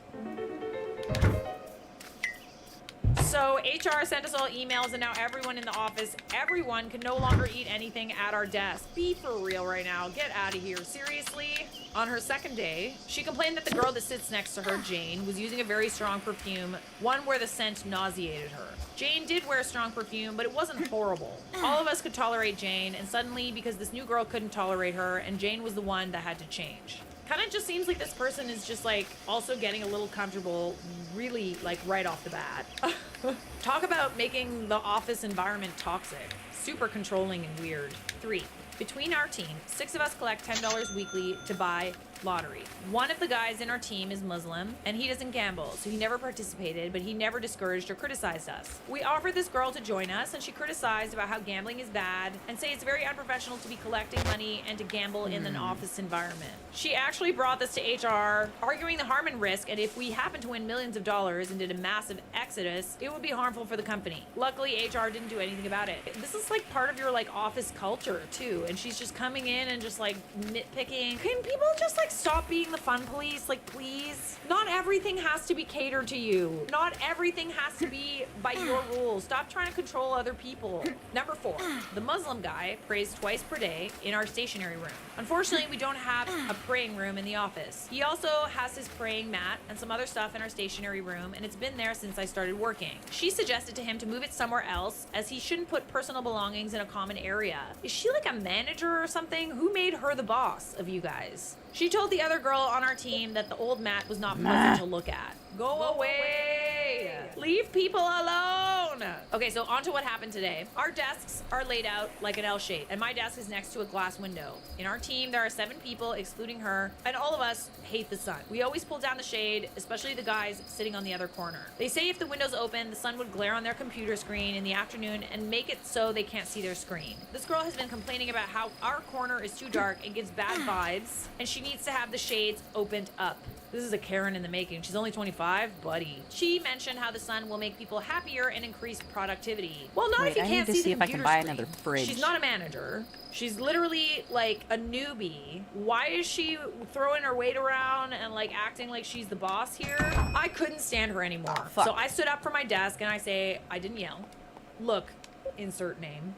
You have been here for less than a month, but you keep telling us what to do. Tomorrow. We've been changing our habits to accommodate you, but you keep pushing things. You can't keep telling us what to do. I think the best thing for you is to sit where the HR people sit, because it's always bright there and you're closer with them to us anyway. She then said, I hate women, and I'm bullying her, and she's telling our manager and HR about this. Am I the a-hole here? Did I bully her? Is it acceptable for a new hire to tell older colleagues to do these things? I would say she's throwing her weight around and playing the victim and playing the woman card. No, you're just a bit who also happens to be a woman. I'm sure you'd do the same thing if some dude got hired and he was throwing his weight around like you. I don't think you're the a-hole. I actually think she's the one that's bullying you guys. I don't understand why this person is able to just have so much power. Anyways, small but not so irrelevant update. I was just talking about this with my colleague who works downstairs in storage. I don't often go there, but this new girl has to go there every day as part of her job. He told me a story. In my company, we hired a guy with Down syndrome to do some restocking. Let's call him Bob. Apparently, a couple of days ago, an older lady who works in the kitchen was wearing a Pikachu apron.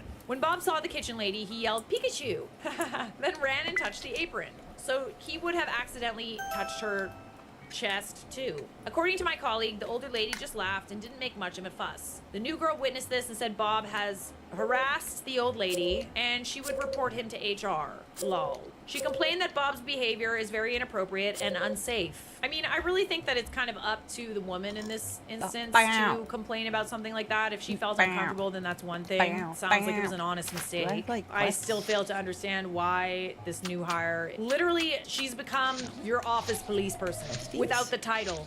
Update. I didn't expect this to blow up. I'm still you getting find so out many if you have messages. By questies? the way, I've used AI this time to correct my grammatical mistakes. I'm not a native English speaker, and I now understand it's not appropriate to use Whatever. the word girl when referring to a 25-year-old woman. I didn't realize this before. Thank you for the heads up, Reddit. I showed this post to 2 of my colleagues, and they encouraged me. And I also felt it was necessary to clarify a few things and Alright. be fair to respond to some of We your have questions opened up and the new comments. area. She actually I bet complained we about get a lot of other boob things nuts. that I didn't mention, mostly because I didn't think they were very Ah, interesting. yeah, Honestly, a few of boob them nuts, even log benefited us. cabin. 1. So apparently, wearing perfume at the workplace is not allowed. Got it. I guess Jane has been lucky Flowers. that no one's ever complained before. 2. Eggplant. Her comment about the Muslim guy's prayer mat was more about the way it was positioned in the storage room. Everything else is neatly arranged in wooden cupboards, but in one corner there's a small table with a prayer mat and some religious items. She felt it looked out of place and thought personal items shouldn't be in public or shared areas. That said, the prayer mat has been there since I started, and no one in the office has raised an issue about it for the past 3 years.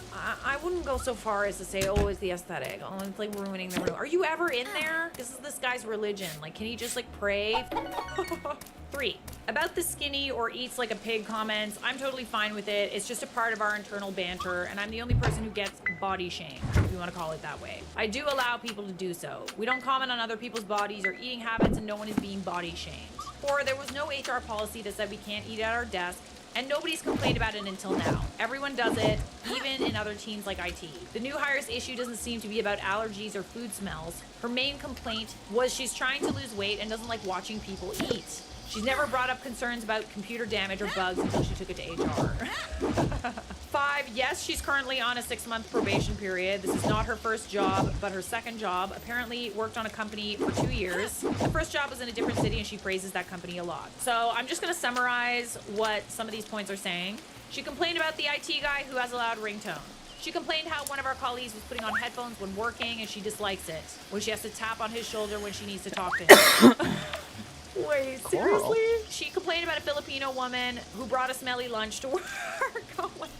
You have to laugh at this point. This is all within 3 weeks of a new company? Hell no. Also, my colleague told me how he heard how she criticized a few of our Asian colleagues for eating rice with a spoon instead of with a fork. Why does this bother her? She complained about our kitchen garbage not having a lid. She complained about how we should have a coffee machine. Okay, this one will be great. She allegedly reported a female colleague for wearing stilettos to the office, calling it inappropriate work attire. She also apparently reported the kitchen lady for wearing a Pikachu apron, saying it was unprofessional.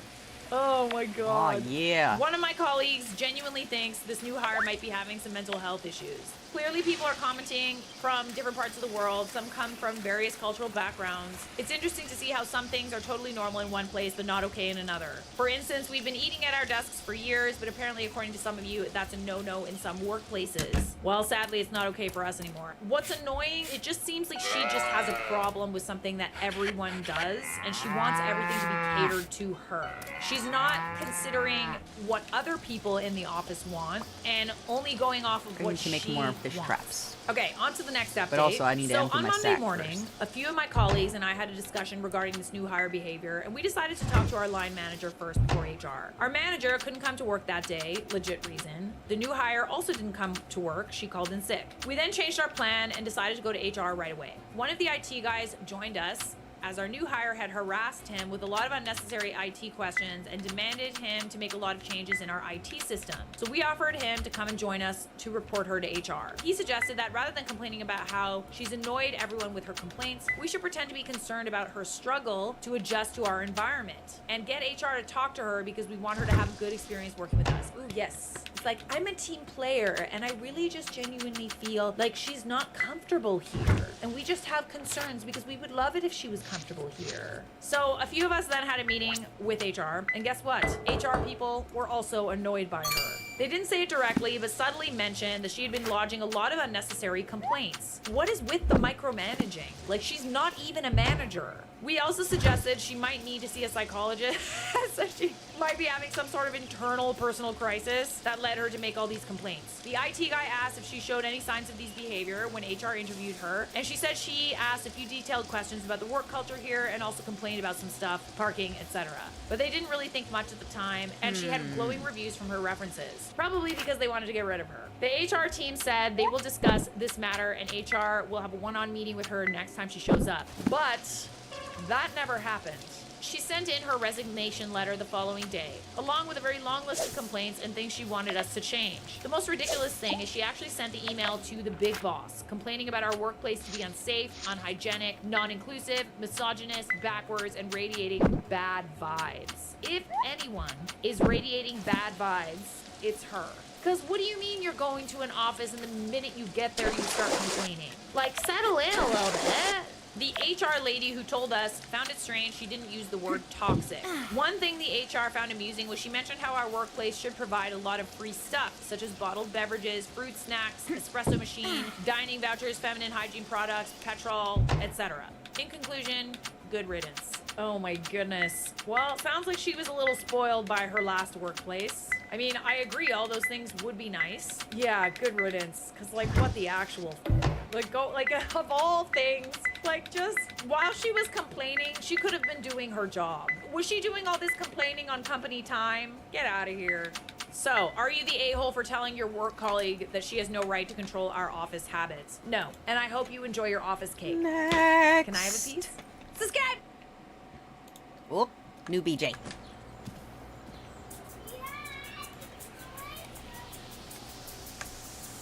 Calvary Chapel. Calvary Chapel has entered the chat, okay? So, I made this thread, and I'm like, just threw together just like some random things on my camera roll. This was 21 hours ago. As you can see, it was on November 13th, 2025. Last night, 7:05 p.m. is when I started the thread. I said, since people are interested in Calvary Chapels right now, I'd like to take this opportunity to remind y'all, Lou Taylor founded a Calvary Chapel with her husband, Rob. The church has an orphanage in Haiti, yes it does, called Lac Talon. Lou Taylor also managed Britney Spears during her conservatorship and is still Sean P. Diddy Puff Daddy Combs' business manager and accountant. Well, her company, TriStar, is. Yep, that's this Lou Taylor right here, and her husband, pastor of Calvary Chapel, Brentwood, Rob Taylor. That's them right there. And that's Brittany's dad right there. They just got baptized in the Jordan River. This was on Lou M. Taylor's Instagram account once upon a time. May still be on there. I think I got blocked. Baptized in the Jordan River. Baptized by your husband. Baptized with friends. At RG Nathan. Look at the leg. Look at the leg pop. He got that little leg pop is diabolical. Now keep the leg pop in mind,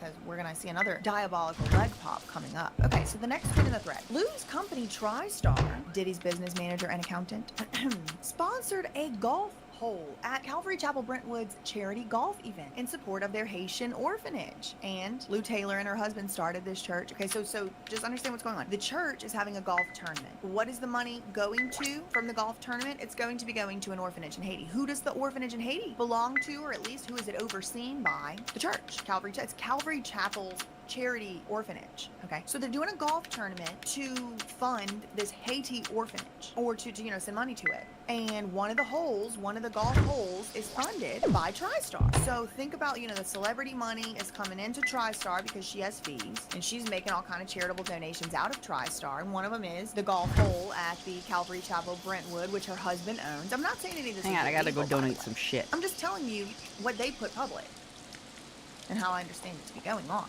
I mean, correct me if I'm wrong. Here's the public record of who started the church, Calvary Chapel Brentwood. Pastor's wife, Lou Taylor, would go on to manage Britney Spears during almost the entirety of the unconstitutional conservatorship. Isn't that interesting? And look right here. Louise Taylor, Robert Taylor, Stephen Chivigian, who is a well-known evangelical, and John Chinley, whoever in the heck that is. Okay, here's a picture from the Haiti orphanage. Whatever. I'll do the donating this shit later. Lac Tamoon. Okay, interesting. Got it. That's Calvary Chapel's orphanage. At least that's how I understand the business model to be working. Maybe I'm wrong.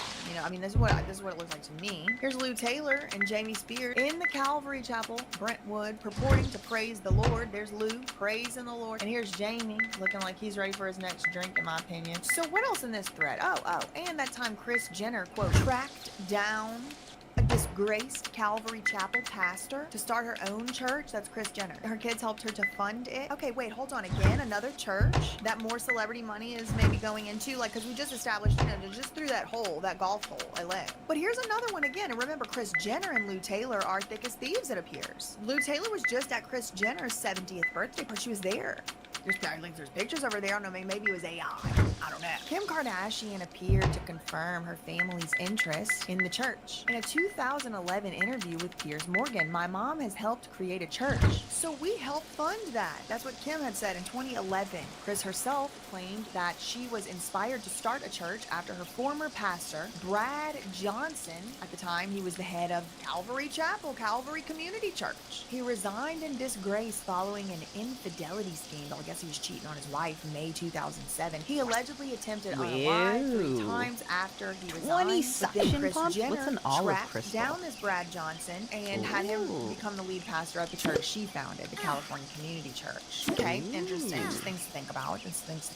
Especially considering like Candace Owens's one of her theses, I think, is that these churches are headed up by people who are already compromised, people who already have, I'm they're gonna go already harvest a bunch of disgraced. shit first. Lou Taylor got her business start relying on the network Also, of I vaguely the remember Palm seeing a Beach horse. Christian Chamber of Commerce. Now, each and every one of Bird. these tweets that I'm going through has already at least one, if not many, many full videos already dedicated to it. I've been talking about this for a very long time. Woman helps firms blend business and ethics. Business and ethics. This is from like 1997 too. This is an old article. Yeah, look, April 17th, 1997. Lou Taylor. Business and ethics mix. Very well for Lou Taylor of Boca Raton. Oh, we got a Florida connection. Isn't that interesting? Okay. Lou Taylor, an executive with the TriStar Accounting Group. This is before it was even TriStar Sports and Entertainment. This one, she was still with that other one. It was Accounting Group.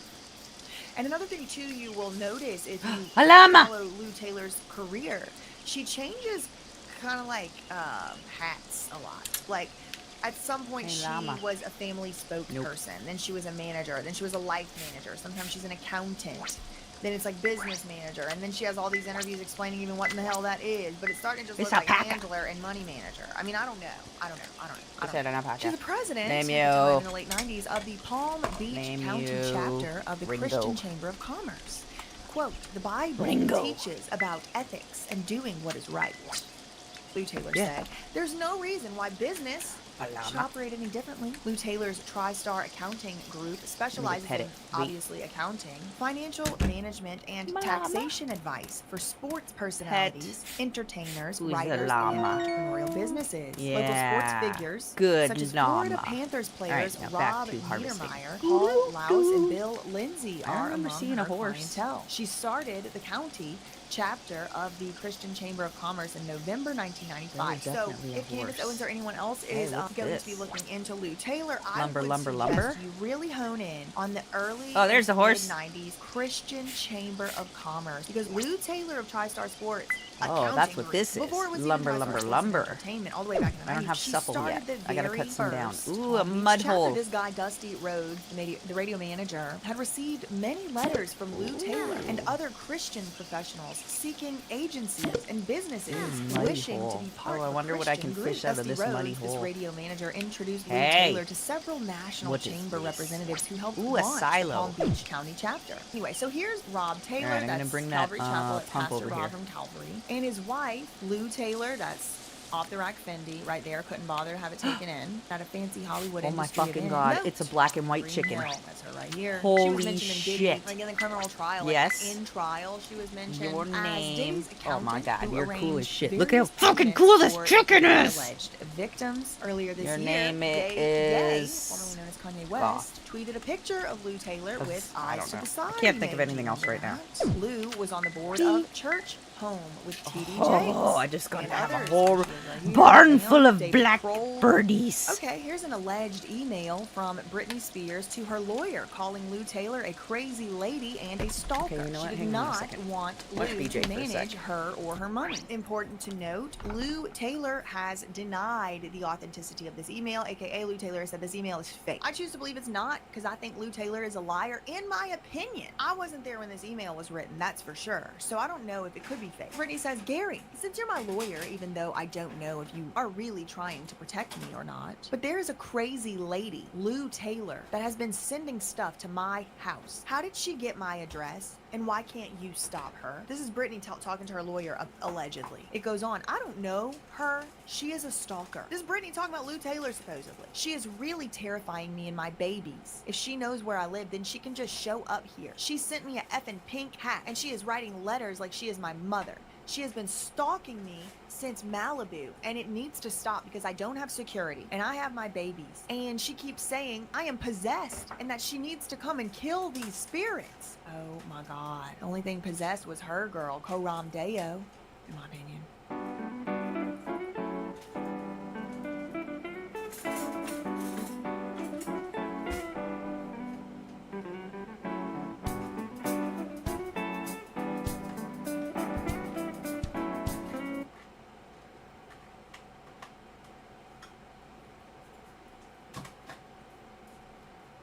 Rebuke though. Take it up with the Lord, don't take it up with me. She says, I am asking you for help. Please. This gated community cannot or will not keep stalker mail from reaching my front door. The maid let the FedEx guy in, and that's how this hat got here. We told her 1,000,000 times to leave me alone, and now she is saying she is going to visit my drunk effing father in Kentwood, Louisiana, where Brittany's from. I don't care about him, but she could easily find my mother and hurt her. So Brittany's like, I don't really she can show up and go do something to Jamie, I don't care. But what about my mom? What am I supposed to do when Sam Lutfi is not here? Brittany says to her lawyer, allegedly, apparently in this email that Lou Taylor denied, I am scared. Can you call him and tell him how important it is that he needs to stay here every night? Because it's like no one is listening to me. And now she sent me pictures of her and a man and butterflies. She is really crazy, Brittany said to her lawyer. Do you care if I'm dead? Because I cannot sign your checks if I am. Your client, Brittany Jean Spears. Now, I think it was Sam Lutfi who has said this is a real email. Now, this circles all the way back to the NFL as well, everybody. A decade or more ago, a young football player named Janoris Jenkins, Jack Rabbit Jenkins, had his contract negotiations disrupted because he claimed that the Rams coach, Jeff Fisher, who is a longtime Lou Taylor client, clean my glasses. was, of course, young Janoris Jenkins, a rookie who had just gotten drafted, to handle his money Mashed Manders raided your channel with 5 viewers. On this beat for a while. Okay, this is just an old screenshot I had. This is from 2012. You're lucky.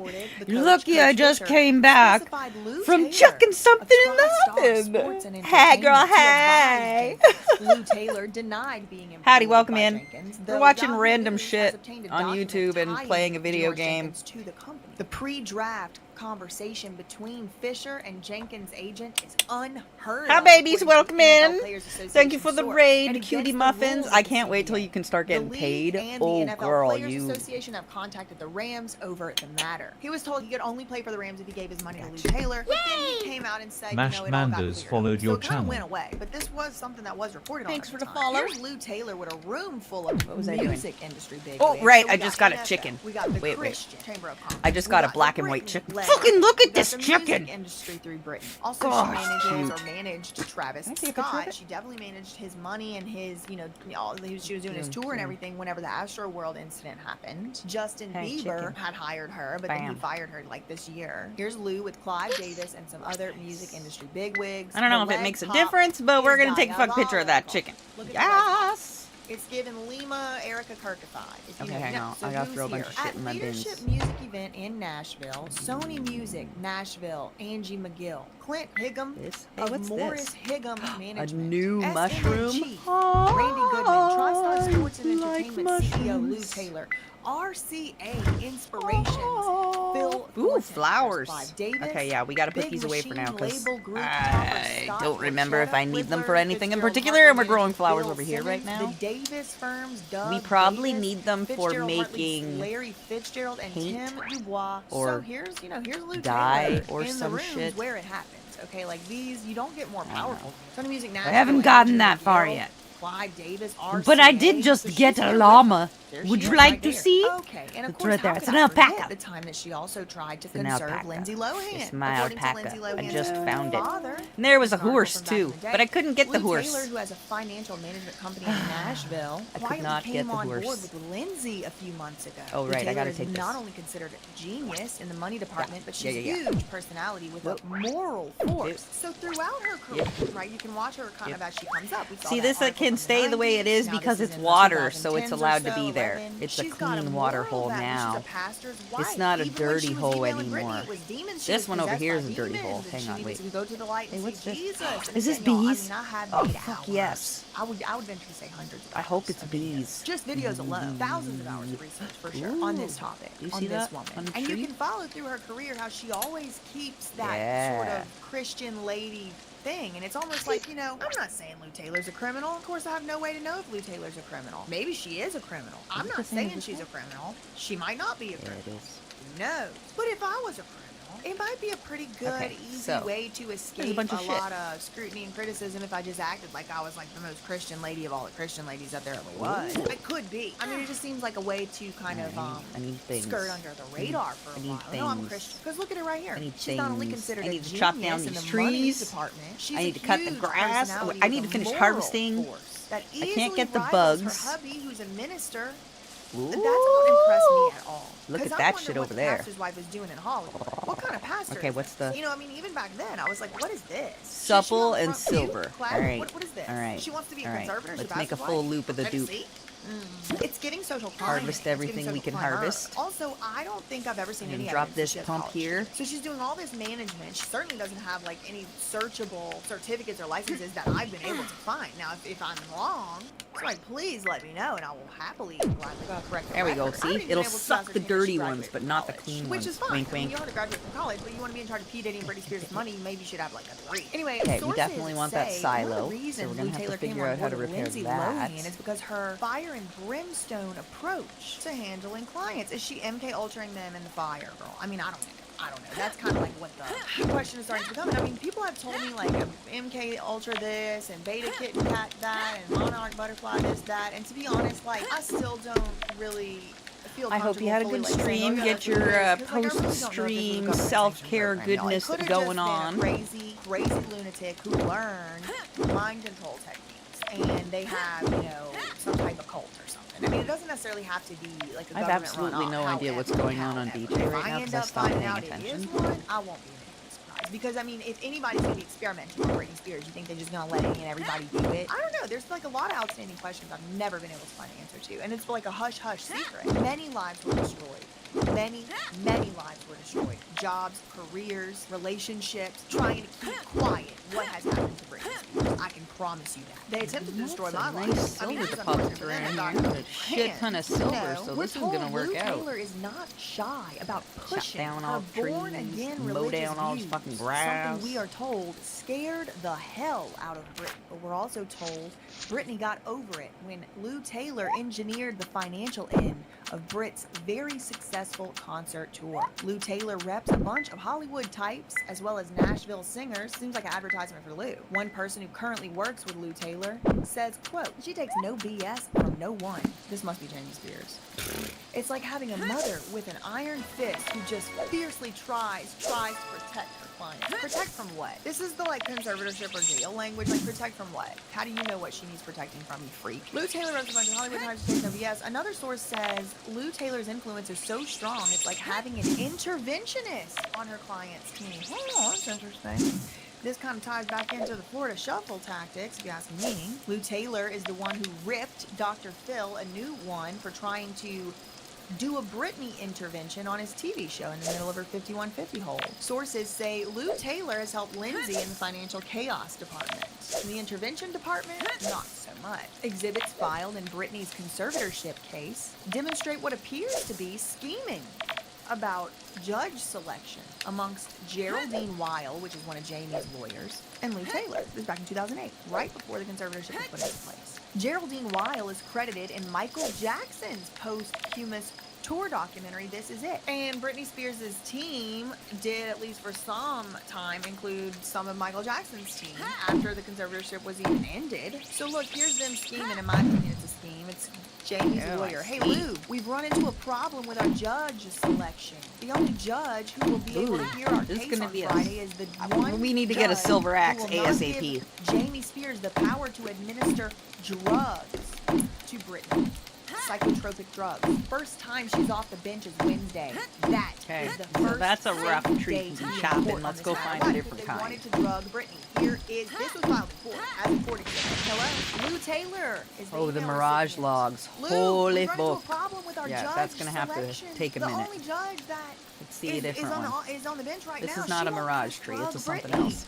It's not gonna work. First day is safe. That's the word, safe. To be in court on this matter is gonna be Wednesday. If we go earlier, all of this work could well be Supple. for virtually That's nothing. what this shit is. Jamie Okay, will cool. be able to get her diagnosed, but not force her to be drugged. It says get her treated, but I mean that means forcible drugs. We've discussed with Jamie and we're in agreement that we would rather be safe than sorry. Please pray. To approve the all-electric Subaru Solterra, we went back and made it go farther. Charge. What's praying have to do with this? Y'all are trying to drug her. If you wanted to pray, you could have just been doing that. Please pray for Brittany. Pray on Brittany, I think is what she meant. With the EY. That we will get more info and she will suffer no further harm at the hands of Sam. Lou said, ladies, tomorrow we will need to craft a paragraph statement. That Oh, I right. can I've got a service after flower you set. file. Oh, what am I doing? I've That got a way there's fucking an bin set official aside for statement flowers out on behalf somewhere of else. Jamie. So I didn't need to You put will them be in my bombarded, food ones. as will my office. And that Right there. statement will have to serve as the official statement from Yeah, Jamie. yeah. Should Yeah, not yeah. take more than 15 minutes, but we need to have it ready. Coram Deo, Lou Taylor. And this is why I always say Coram Deo, because this is how she signs her email. She's stupid, in my opinion. So I'm like, okay, isn't it just incredible that this Brentwood, Tennessee pastor's wife was also the conservatorship guru of the 2000s? Britney Spears' former life manager wants to organize a conservatorship for Lindsay Lohan. And look, she's holding Lindsay Lohan's mama's hand. Look how helpful this random stranger is, holding hands. Lou Taylor with Dina Lohan bringing flowers to Lindsay at the Pickford Lofts Sober House. Look at that little advertisement they got in. X17, the propaganda arm of Hollywood for a while. Another Britney Spears Instagram post about Lou Taylor. This one was post-conservatorship. A week before they sent me away to that effing place. And that effing place she's talking about was in 2019. Bridges to Recovery, which was a treatment center house. It was a residential house. It was a mansion in the same neighborhood that P. Diddy had a mansion in. Yeah, yeah. A week before they sent me away to that place, TriStar invited me to their offices. The swanky, suited up bitches. So nice with their quote, "We are here to make you feel special." Yeah, sure. I had lunch with Lou Taylor and Robin Greenhill. They said, Brittany, look at your picture on the wall. With a huge black and white framed picture in the hall of their office. Kate Beckinsale was there too. They sucked up to me and made me feel special. Right, huh. Those same bitches killed me a week later. My dad worshipped those two hags, I mean women, and would have done anything they asked of him. I think they were trying to kill me. I think they were trying to kill me. I still to this very day believe that's exactly what they were trying to do. I still to this very day believe that's exactly what they were trying to do, but not a damn thing was wrong with me and I didn't die. Nobody else would have lived through what they did to me. I lived through all of it. And I remember all of it. I see the Oh yeah, we're out getting of breeding kits. TriStar. You better fucking believe They it. got Oh, I got a brownie egg! And I'm here to warn them every day of my precious life. And I remember, she got got a sent to that place because she said no to a silky dance move. She didn't want to do all the overtly sexual, titties out stuff anymore. She was sick of it. She said, I'm a mother. I don't want to do that anymore. They said, dance, pony.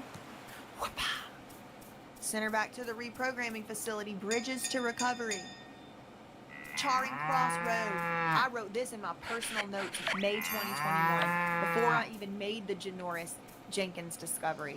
I have dedicated a lot of blood, sweat, and tears to getting to the bottom of this. When I started getting close, Lou Taylor hired the law firm I worked for and demanded I shut up. I made this in my notes. This was just my notes. 4 years ago, 2021. Weird Again, ass this is just sound. Notes. This is not Did you hear facts, that? but you can see my mind was going Sound it just made? in a direction. That was neat. I was noticing a pattern. Who's in the Mushrooms. middle? Lou. Mushrooms. I drew it with markers. Mushrooms. I drew it with marker pens. Okay, on my desk, on my own piece of paper on my desk. This is not a computer. The freeform didn't even exist yet. Lou Taylor up there, Lindsay Lohan. Well, what do we know about the Lindsay Lohan? When they were advertising that Lou was going to take over her life, even though she didn't end up doing it, she was saying she's a pastor's wife, so they advertised her pastor wife there. Justin Bieber, he had a Hillsong and a church home connection. Religion. When he started putting his little baby out of line a little too much, when he was wilding out in Hollywood, someone had to come in and handle his ass. And it was Hillsong and or church home. And those weird, freaky pastors that look weird and freaky. Weird and freaky weirdos. One of them ended up getting in trouble with an infidelity scandal himself. This was in 2007. This was more recently. Then there's Britney Spears. Her thing was a weird scandal. You saw Jamie Spears in church raising his hands praising the Lord with Lou Taylor. You saw Jamie Spears with Lou Taylor and her husband and Jordan Rivers baptized praise Jesus. Okay, so there's a religious component. Then you have Nikki Taylor, who wrote the foreword for a book from Mercy Ministries, which is a Christian recovery thing. It used to be a gay conversion, for lesbian conversion. Okay, but that fell out of favor. They don't do that no more, allegedly. There's a whole Mercy Ministries survivors group. Mercy Ministries on Twitter has blocked me. But All right, Ministries, durable like lumber this is and tough it's run grass. by I gotta Nancy cut more Alcorn. I have grass. videos on this as well. Religion. Jamie Lynn Spears almost got sent to Mercy Ministries whenever she got pregnant. But she didn't end up going. Then, of course, how could we forget Kanye West? Lou Taylor's managing the Kardashians. There's the religious component. Remember Sunday service. Also California community churches. Churches as far as the eye can see. What about Justin Bieber's wife? Haley Baldwin. Her dad is the self-professed Jesus freak of Hollywood. I'm not saying being a Christian is something bad. Amen, Jesus. I'm glad people are Christians. But what I'm saying is, could people be wolves in Christians' clothing? It's up to you to decide. I had, look up here at the top, I called it the celebrity conservatorship racket. Innocent until proven guilty. I'm not alleging that anybody did any crimes. This was notes from my notebook from 2021. Okay, this is the Thanks, who dude. will be next and when will she be stopped? I wrote that in my notes, my personal notebook, May 2021. It's November 2025, and I'm not planning on stopping now. Now, what did Lou Taylor really, whenever her back was against the wall, when I kept telling my employers, nope, I'm not gonna stop. Nope, I'm not gonna stop making videos. No, I'm not. Because my employers had already given me permission to make those videos. By the way, I had to ask. As soon as I started working there, I knew. Because I don't know if I'm a psychic. I don't know if the Lord told me I wouldn't know. But something told me I need to tell my employers that I have this, side thing going on. Because Lou Taylor, it's a matter of time. It's just a matter of time. Anyway, so I had permission to make the videos. So she comes to the law firm, she hires the law firm, immediately she's like, tell her to stop making videos about me because I'm a client now, or whatever she said. I don't exactly know. I wasn't privy to the exact verbiage of the discussion. But I said, no, I'm not doing that. And then they kept coming back to me like a week later. 1 week would go by, 1 week would go by. And it was like CIA tactics for sure. I mean, I was up against some very powerful, manipulative, psychological warfare. And I handled it swimmingly. I mean, really, obviously nobody could have handled it better. I was a champion. I just pranced right through it and kept it cute. But she wanted to stop making these videos. And so I'm not gonna stop making videos. And then finally the last ditch effort was like, could you at least just stop making videos about Stonebridge? Because she's like not affiliated with them anymore. And her lawyers told us. And I'm like, well, I think her lawyers are full of shit. And I think they're lying. And my employer, I'll never forget. I was brand new. I just passed the bar. Just months before this, I passed the bar exam. And he said, well, BJ, I mean, I'm a lawyer. You're a lawyer. Would you ever lie for a client? And I said, Larry, we're talking about billions of dollars here with a B. If I was somehow implicated in a billions with a B criminal conspiracy, so I said these words in 2021. If I were somehow implicated in a billions with a B dollar criminal conspiracy, oh yes, I would definitely lie. Yeah, I would. As it turns out, I'm not implicated in a billions of dollar criminal conspiracy, so no, I would not lie. And he was like, well, you don't know if you don't know if they lie. I said, no, I sure don't. But I also don't know if they're telling the truth. And you know what I told him? I said, Larry, if you're willing to show me evidence that they showed you to make you so sure Lou Taylor has nothing to do with Stonebridge, I would like to see it. And I will sign an NDA, and I will never tell anyone that I saw it. And I will take every video down that makes any of an implication like that. And I said, but you're right, Larry. I don't want anything out there that isn't true. I don't want to be saying non-true things. So it's a simple solution.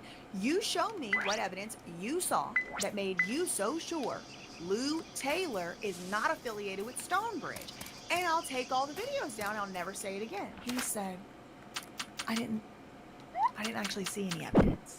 I just, would you lie? And that's whenever I said, the billions would be whatever. Yeah, so basically I said, I think she's a liar. I think her lawyers are lying. I said that to my boss. I said, I think they're lying. I think they are lying, yes. And he was like, well, how do you know it's Britney's money? I said, how do I know what's Britney's money? How do you know that Lou Taylor put Britney's money into Stonebridge? I said, because the conservatorship records show that.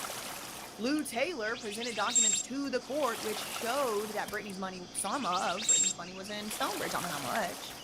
Then he was asking about the $600 million. He's like, how do you know the $600 million isn't for some rich overseas client? And I said, because I read the financial paperwork, and it said that 0 clients of all of Stonebridge's clients were overseas clients. They were all American clients. So I would be very surprised to find out that the majority of the assets under her management were for somebody overseas. I mean, I think that would actually be a crime because she would have been lying to the federal government or whoever was managing Stonebridge at the time. She started Stonebridge. There was all these conflicts with Stonebridge. And yes, Britney Spears' money, some of it did go in there. What she really wanted me to shut up about was Stonebridge Investment Council. The evolution of Britney's money in her Stonebridge investment account, company linked to Lou Taylor, according to the court accounting reporting we have. 2011, 13.8 million, or 13.8 million. 2013, 3 million. 2016, $31. So where did this almost 14 million go? I don't know.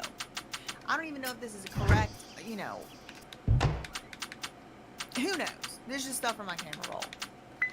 And then I have a playlist of about Britney's money and how Lou Taylor keeps popping up over and over. And this is, of course, to remind you, Lou Taylor works with the Kardashians, Kris Jenner, Kylie Cosmetics, and was just fired by Justin Bieber in the last year or so. And clearly, I could have gone on and on and on. Britney Spears was freed from the conservatorship, but I have reason to believe she's still being highly monitored and handled. Hello everybody, thanks for watching the channel. What you just saw was a clip from a longer video. If you want to watch the full...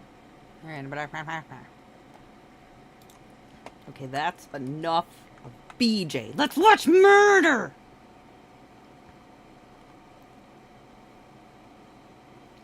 We're gonna watch some Bailey.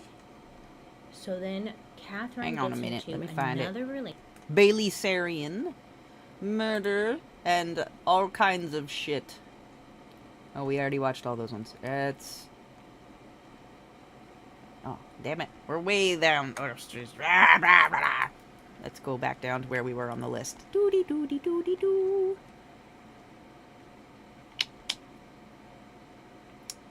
Where did we stop last time?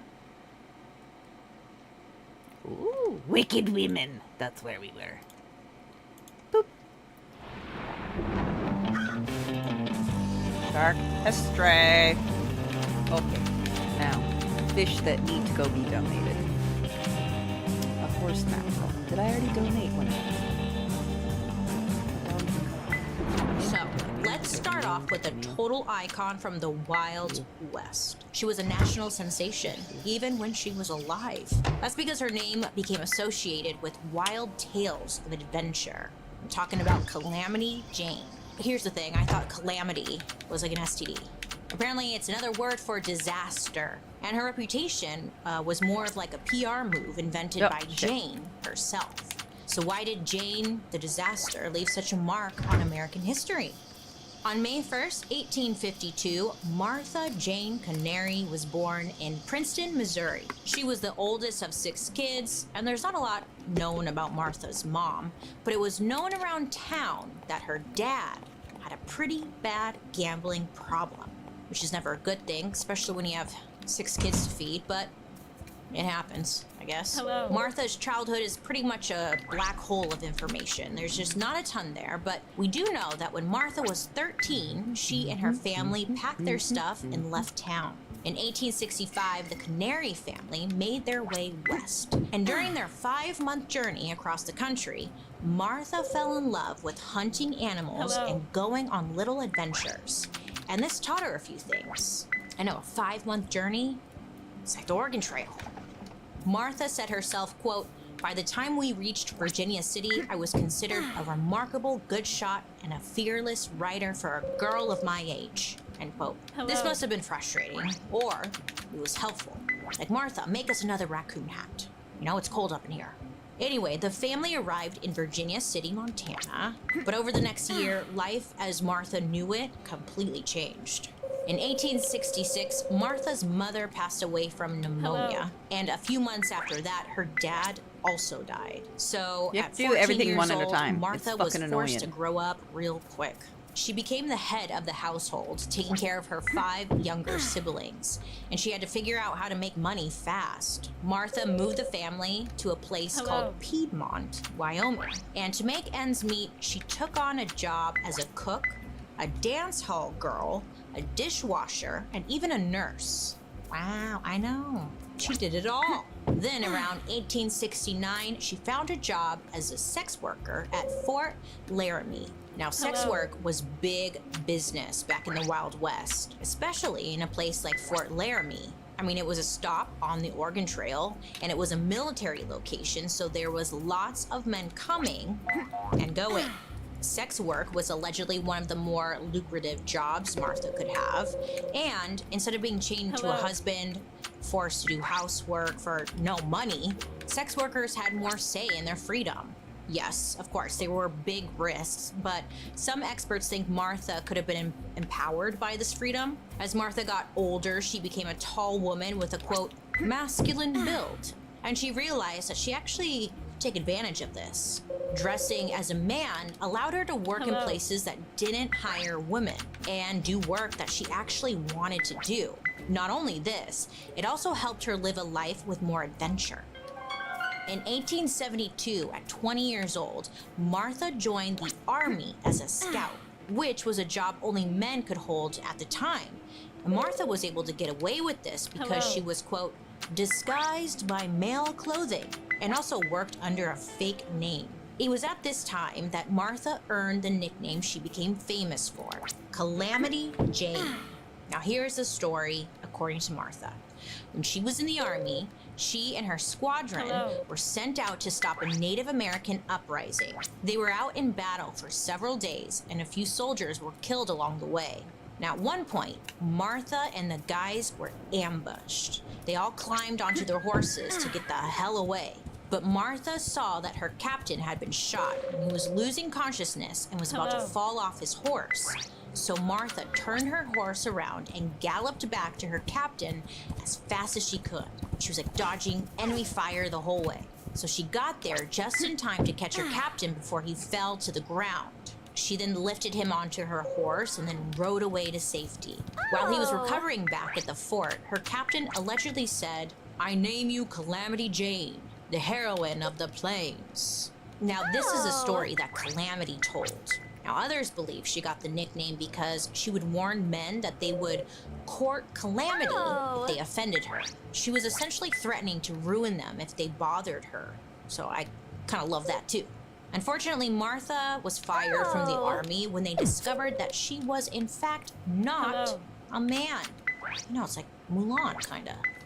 And when the media finds out that she's a woman, that's when they started creating wild stories about her. And she's like, yeah, I did that. And she starts to like lean into this Calamity Jane persona. Karen R. Jones, author of The Many Lives of Calamity, said Martha was well known in the, quote, rough and ready settlements of the Western Plains for dressing in men's clothes, a taste for liquor and wanderlust, and a tendency to shoot off her mouth and her guns. I'll tell you what, Calamity Jane sounds like a good time, am I right? Great. By 1876, America was about to fall in love with Calamity So they Jane. don't That year, need she moved to the Deadwood, flowers. South Dakota.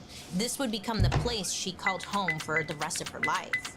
People were striking gold around Deadwood, so Calamity found work there driving big wagons and hauling equipment to mining camps. Local news reporters who were covering the gold strikes lost their minds when they saw Calamity. I mean, here was this tall woman, dressed like a man, and doing work for a man. Like, this was very shocking at the time. One journalist who met her said she, quote, has the daring and courage of the lion or the devil himself. So these reporters started publishing accounts of Calamity Jane in the paper, and people loved the stories about her. And then a writer named Horatio N. McGuire wrote a booklet called The Black Hills and American Wonderland. In this booklet, he wrote a vivid account of this wild woman of the West, and it launched Calamity Jane to national fame. So her story Didn't was they for just sure harvest a whole shitload of exaggerated silver? and sensational, but like, people don't care, you know? I mean, this woman was real, and she was as daring as a Where'd devil. all my silver That's go? all that mattered.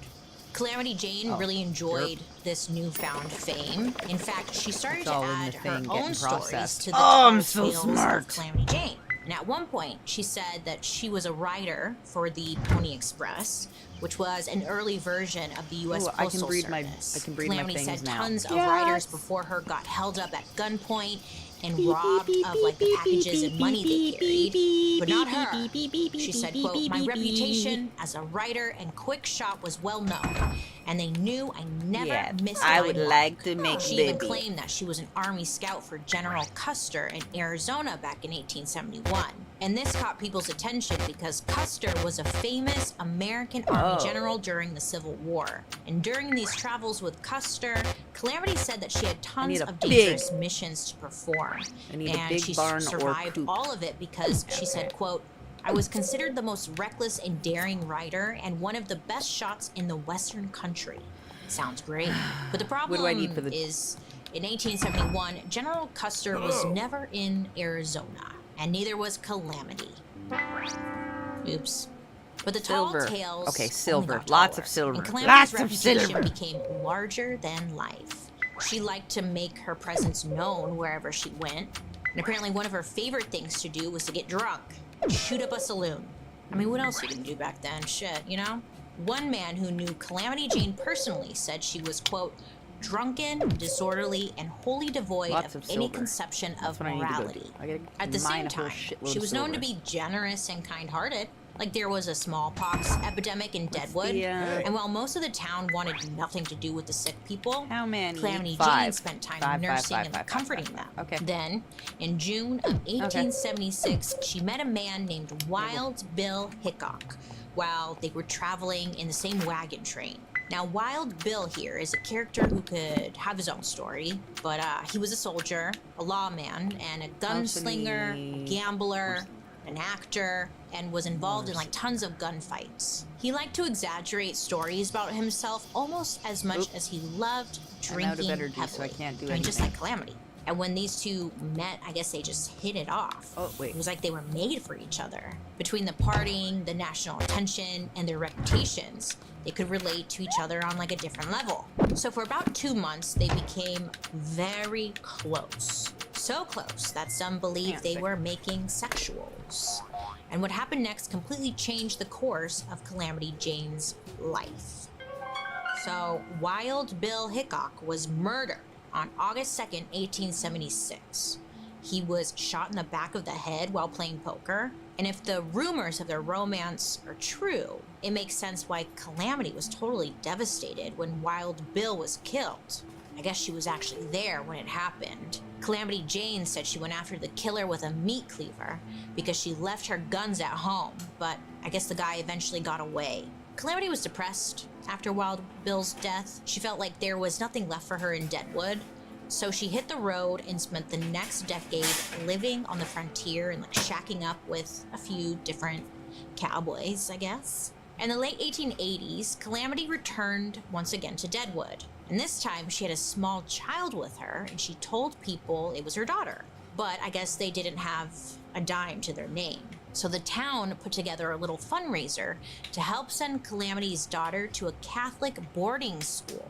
Turns out the fundraiser was a success. I don't know how much money they raised, but what I do know is that Calamity took that money, she went, she got drunk, and then spent the most of it that same night. She's like, that baby, you know? I guess then she skipped town and just bye. Just really living up to that Calamity nickname. And to be honest, Calamity's best years were behind her. Her popularity was fading. After drinking binges, she started doing crazy things to get public attention, like riding a bull down Main Street in a town called Rapid City.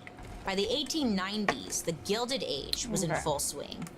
But people still had like some nostalgia for those lawless days of cowboys, gunslingers, and gamblers. So Wild West themed shows popped up, and Calamity had a bit of resurgence as a performer. In 1893, she appeared as a storyteller in Buffalo Bill's Wild West show. I know, that's a real show. I thought it was just at Disneyland. Have you been? I've never been inside, actually, but I always see it, and then I keep on walking. But she was a part of it, great. Calamity did go on to write an autobiography about her life. She called it Life and Adventures of Calamity Jane. And there's some truth in it, but some historians say that most of the stories Calamity wrote in there are completely made up. I don't think it matters, really. I mean, she was just giving the people what they wanted. Yeah, Harvest and they Moon. wanted Calamity Jane, That's what this reminds me of. Martha Canary. After her years of hard living and heavy drinking, Calamity Jane died on August 1st, 1903. And it's believed that she died from complications of alcoholism. I mean, despite all her success in life, she died without a penny to her name. Even still, her funeral was held in Deadwood, and it was jam-packed. After several hundred people viewed her body, they buried Calamity Jane right next to Wild Bill Hickok. Aw, so sweet. And even in death, Calamity Jane's story doesn't end, because there's one final twist no one saw coming. Was it a musical? No. That comes later. But when Calamity Jane died, one of the few possessions she allegedly had left was a bunch of unsent letters. They were in a bundle, and some were addressed to a person named Jean. Then, in 1941, Jean McCormick came forward and claimed that these letters were addressed to her. And Jean claimed that these letters proved she was a love child of Calamity Jane and Wild Bill. So, whether all the stories are true or not, Calamity Jane really did live up to her nickname. I mean, she really set the tone for what the Wild West was like back in the day. And she blazed a trail for our next Wild West lady, Annie Oakley. In fact, Calamity Jane and Annie spent some time together in those Buffalo Bill Wild West shows I mentioned earlier. Crossover, it's great. Annie Oakley. Have you heard of her? You probably have. Maybe you haven't. But let me tell you. Annie Oakley was born on August 13th, 1860 in Ohio. And Annie's early years were no walk in the park. I mean, you try being born in the 1800s. Her dad passed away when she was just 6 years old, leaving her mom alone with 6 kids to look after. Oh my God, like Calamity. The family finances were always like extremely tight, and Annie's mom remarried and had another baby, but then this husband also died a year later, a year or two later. So now Annie's mom was back on her own with 6 kids and a newborn. So when she was about 8, Annie went to live at a house for orphans, the elderly, and the mentally ill. This sounds rough, but it actually gave Annie the chance to get an education. While she was there, she would learn to sew, which would help her out later in her life. When she was about 13, Annie went back to live with her mother and siblings. And by now, her mom was on her 3rd husband. So the family finances, I guess, were a little bit more stable, but they were still very poor. Annie would take her dad's old Kentucky rifle out and hunt for rabbits and birds. And she got pretty good at it. I mean, to the point where she was hunting small animals for the local grocery store. The animals Annie shot were then resold to hotels and restaurants all the way over in Cincinnati. Now, this eventually made Annie enough money to be able to pay the $200 mortgage on her mom's house when she was just 15. Annie was just naturally gifted at shooting. And she apparently said, quote, When it felt right, I just pulled the trigger. Wow. Yeah. So Annie is making some good money. So she decides to enter into a shooting competition in Cincinnati. And while she's there, she goes up against this guy named Frank E. Butler. Frank was, I guess, like a pretty big deal. He was a marksman who performed in a lot of Wild West variety shows. It's kind of like the circus, but with guns and cowboys. Anyway, during the competition, Annie hits all 25 targets. And Frank, he missed one, which made Annie the winner. Frank was so impressed that he ended up asking her out, and they started dating. And the next year, in 1876, they got married. Aww. Annie and Frank start touring around the country, performing in shows, and shooting all kinds of things. And at first, Annie just acted as Frank's assistant. I know, even though she was technically the better shooter. But then Frank's partner onions gets and garlic. sick, I need so to. Annie steps red in peppers. and finally gets her time in the spotlight. Huh. From the moment Annie joined Frank's act and started performing next to him in the vaudeville circuit, people just loved her. She was known for being kind, professional, humble, and honestly, insanely talented with a gun. She even got the nickname Little Sure Shot from Sitting Bull, who was a legendary Native American tribal leader. Annie set herself apart from the rest of the other female shooters at the time. So instead of wearing skimpy, flashy outfits, which was the norm, Annie dressed pretty conservatively and made all of her own costumes. Annie said this was because she didn't want anything to distract from her shooting skills. These outfits didn't show much skin, but they were really cute. Cowgirl chic. Okay, so in 1884, Annie starts touring with Frank in the Sells Brothers Circus. After a year, they get an amazing offer to join the biggest show at the time, Buffalo Bill's Wild West show. Now, this was huge. Buffalo Bill was the #1 marksman at the time, and his show toured all over the world and in front of like important people, like celebrities and even like the president. It was so popular that in 1893 alone, 3 million people went to the spectacle. In the Buffalo Bill show, Frank and Annie started out as performing partners. But as more people see just how talented Annie is, her fame starts to take over. Now, thankfully, and rarely do you hear this, but Annie's husband Frank wasn't threatened by this. He sees how talented she is.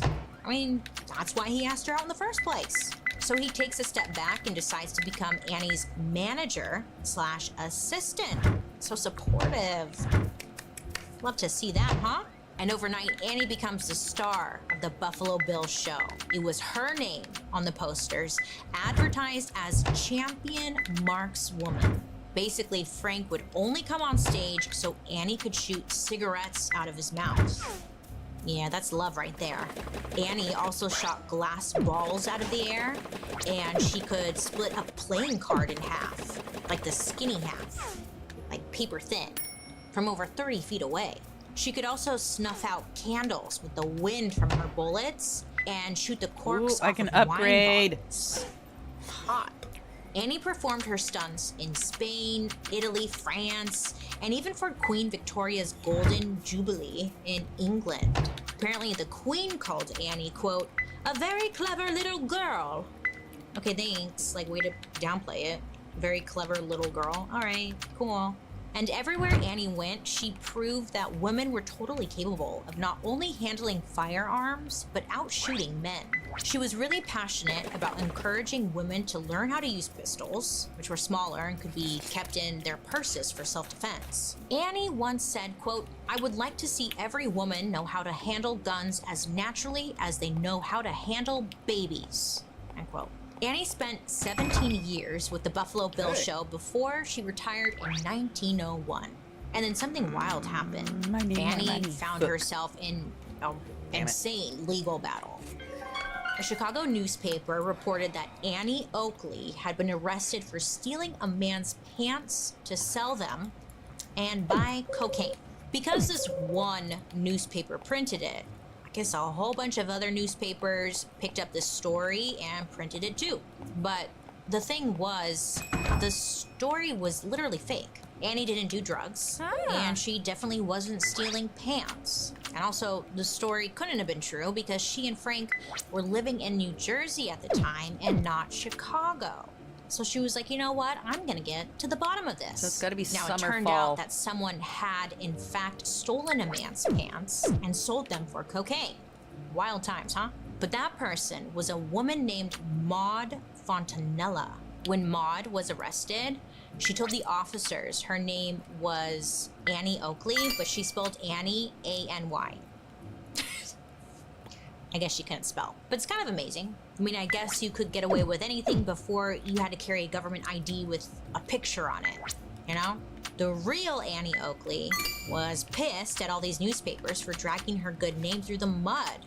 So, she decides to sue every paper that printed that fake story. And over the next 7 years, she does just that.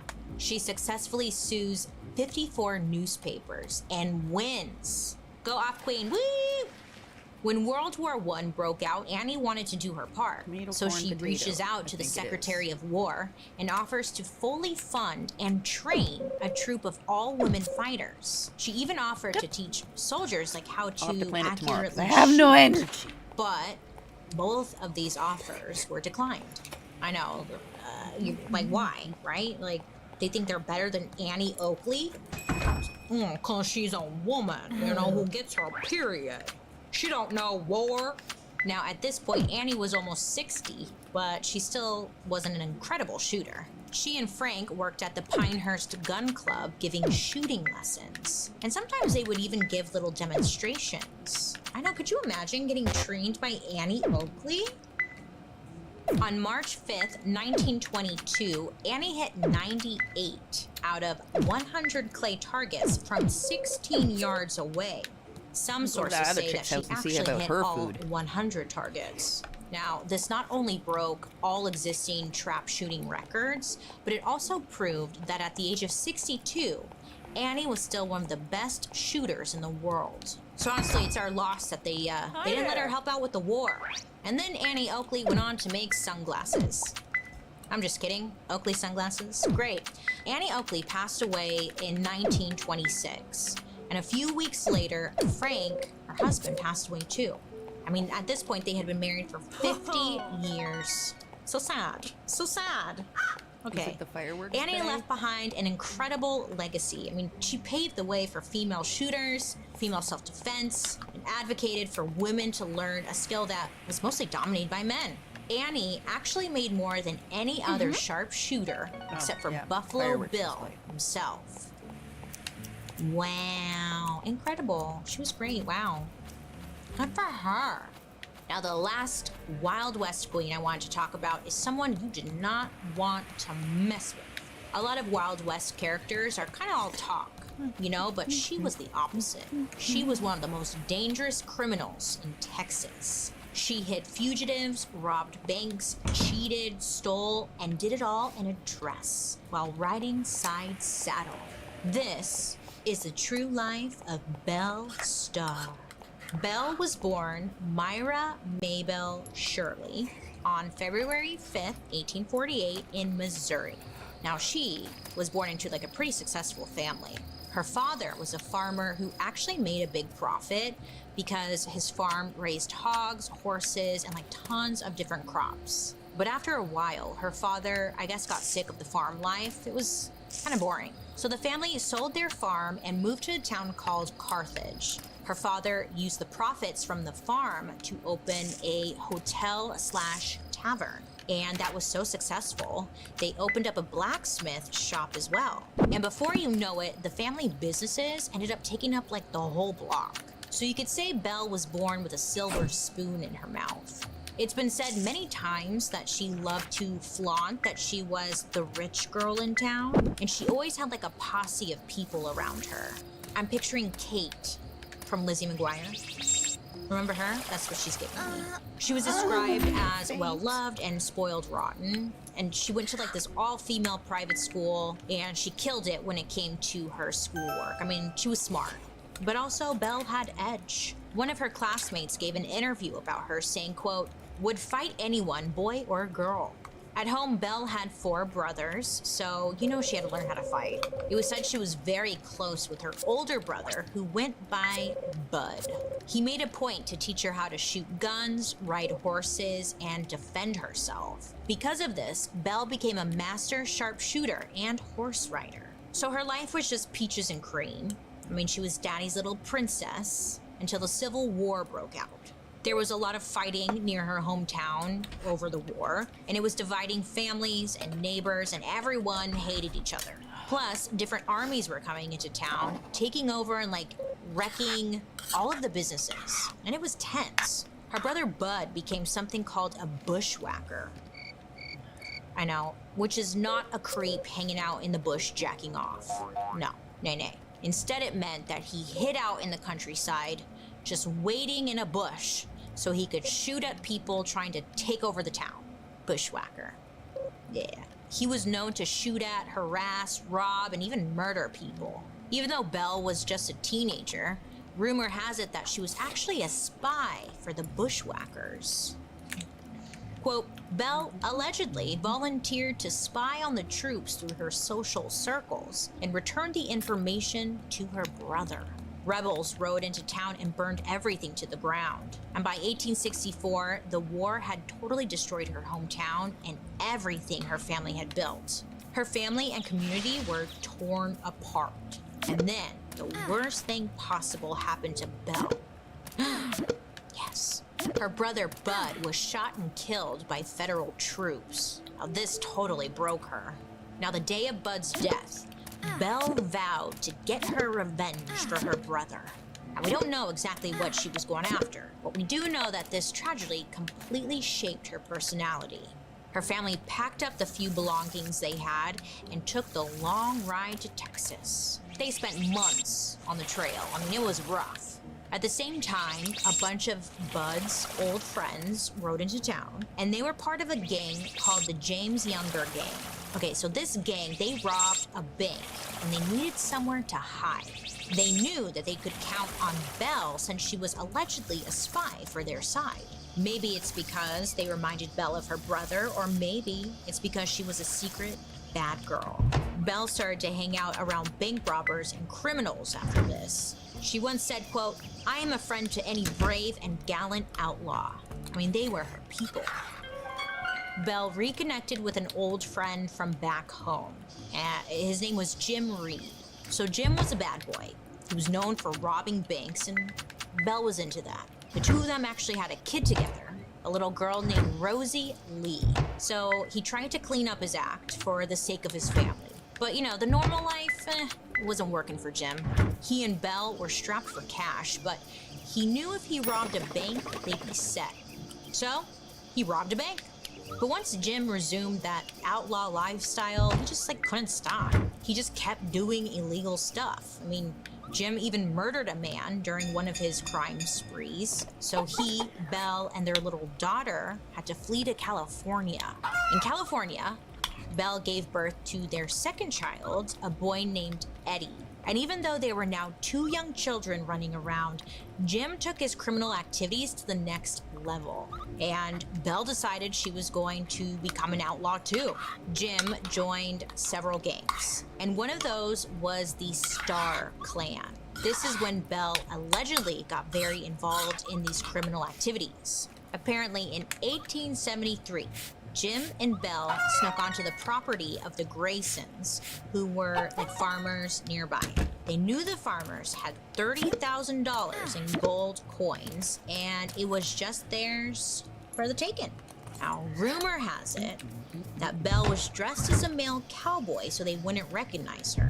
They break onto the property and attack the Graysons. She and Jim tortured them by hanging them from a tree for hours until they gave up the secret location of the coins. And I guess now Belle was addicted to that crime life. She's like, oh my God, that was so fun. Because the very next year, she robs a stagecoach, which, you know what that is, no? It's one of those old wagony cars that they used to ride in the Victorian era. Yeah, she robs that shit. Now, Belle needed to be more careful because there was a warrant out for her arrest. But here's the thing. she didn't really give a shit. She knew she could outshoot anyone who came near her. But the same couldn't be said about Jim. In 1874, Jim was shot dead by the authorities. I mean, just like Belle's brother. So she's like, no, you know, no. Belle found herself a widow with 2 children and a warrant for her arrest. So she turned to someone she knew, one of Jim's friends, Sam Starr. And he was a member of the Starr clan. So the two, I guess they fall in love, maybe they don't, but they end up getting married. And this is where she gets her iconic last name. Since Sam was Cherokee, they lived together on Cherokee land. This meant the authorities were not allowed to mess with them because Cherokee land laws trumped the local law.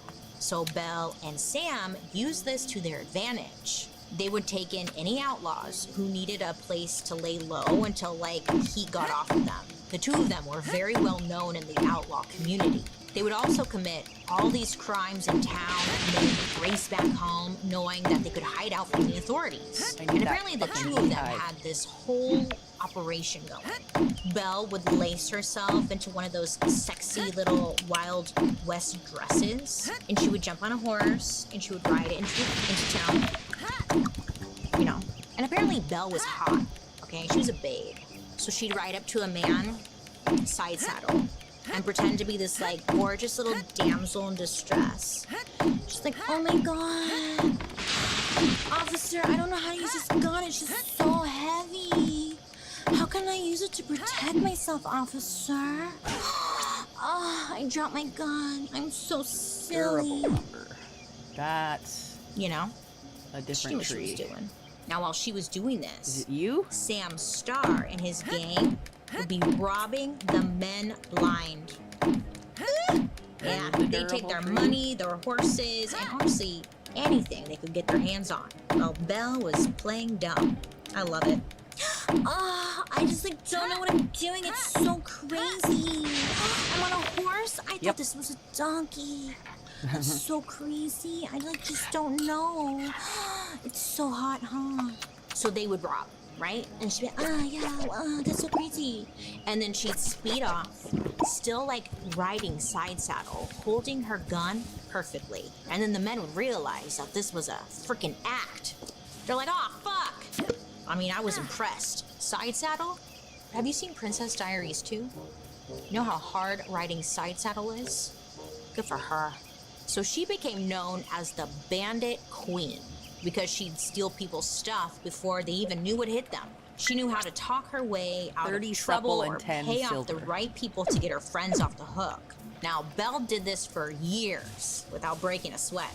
But, you know, one day she ran out of luck. A local judge found out about Belle and Sam's little crime scheme, and she and Sam were sentenced to a year in prison.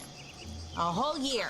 There were 19 other convicts serving time in this jail, and Belle was the only woman. After 9 months, the judge let Sam and Belle out for good behavior, saying he hoped they would, quote, decide to become decent citizens.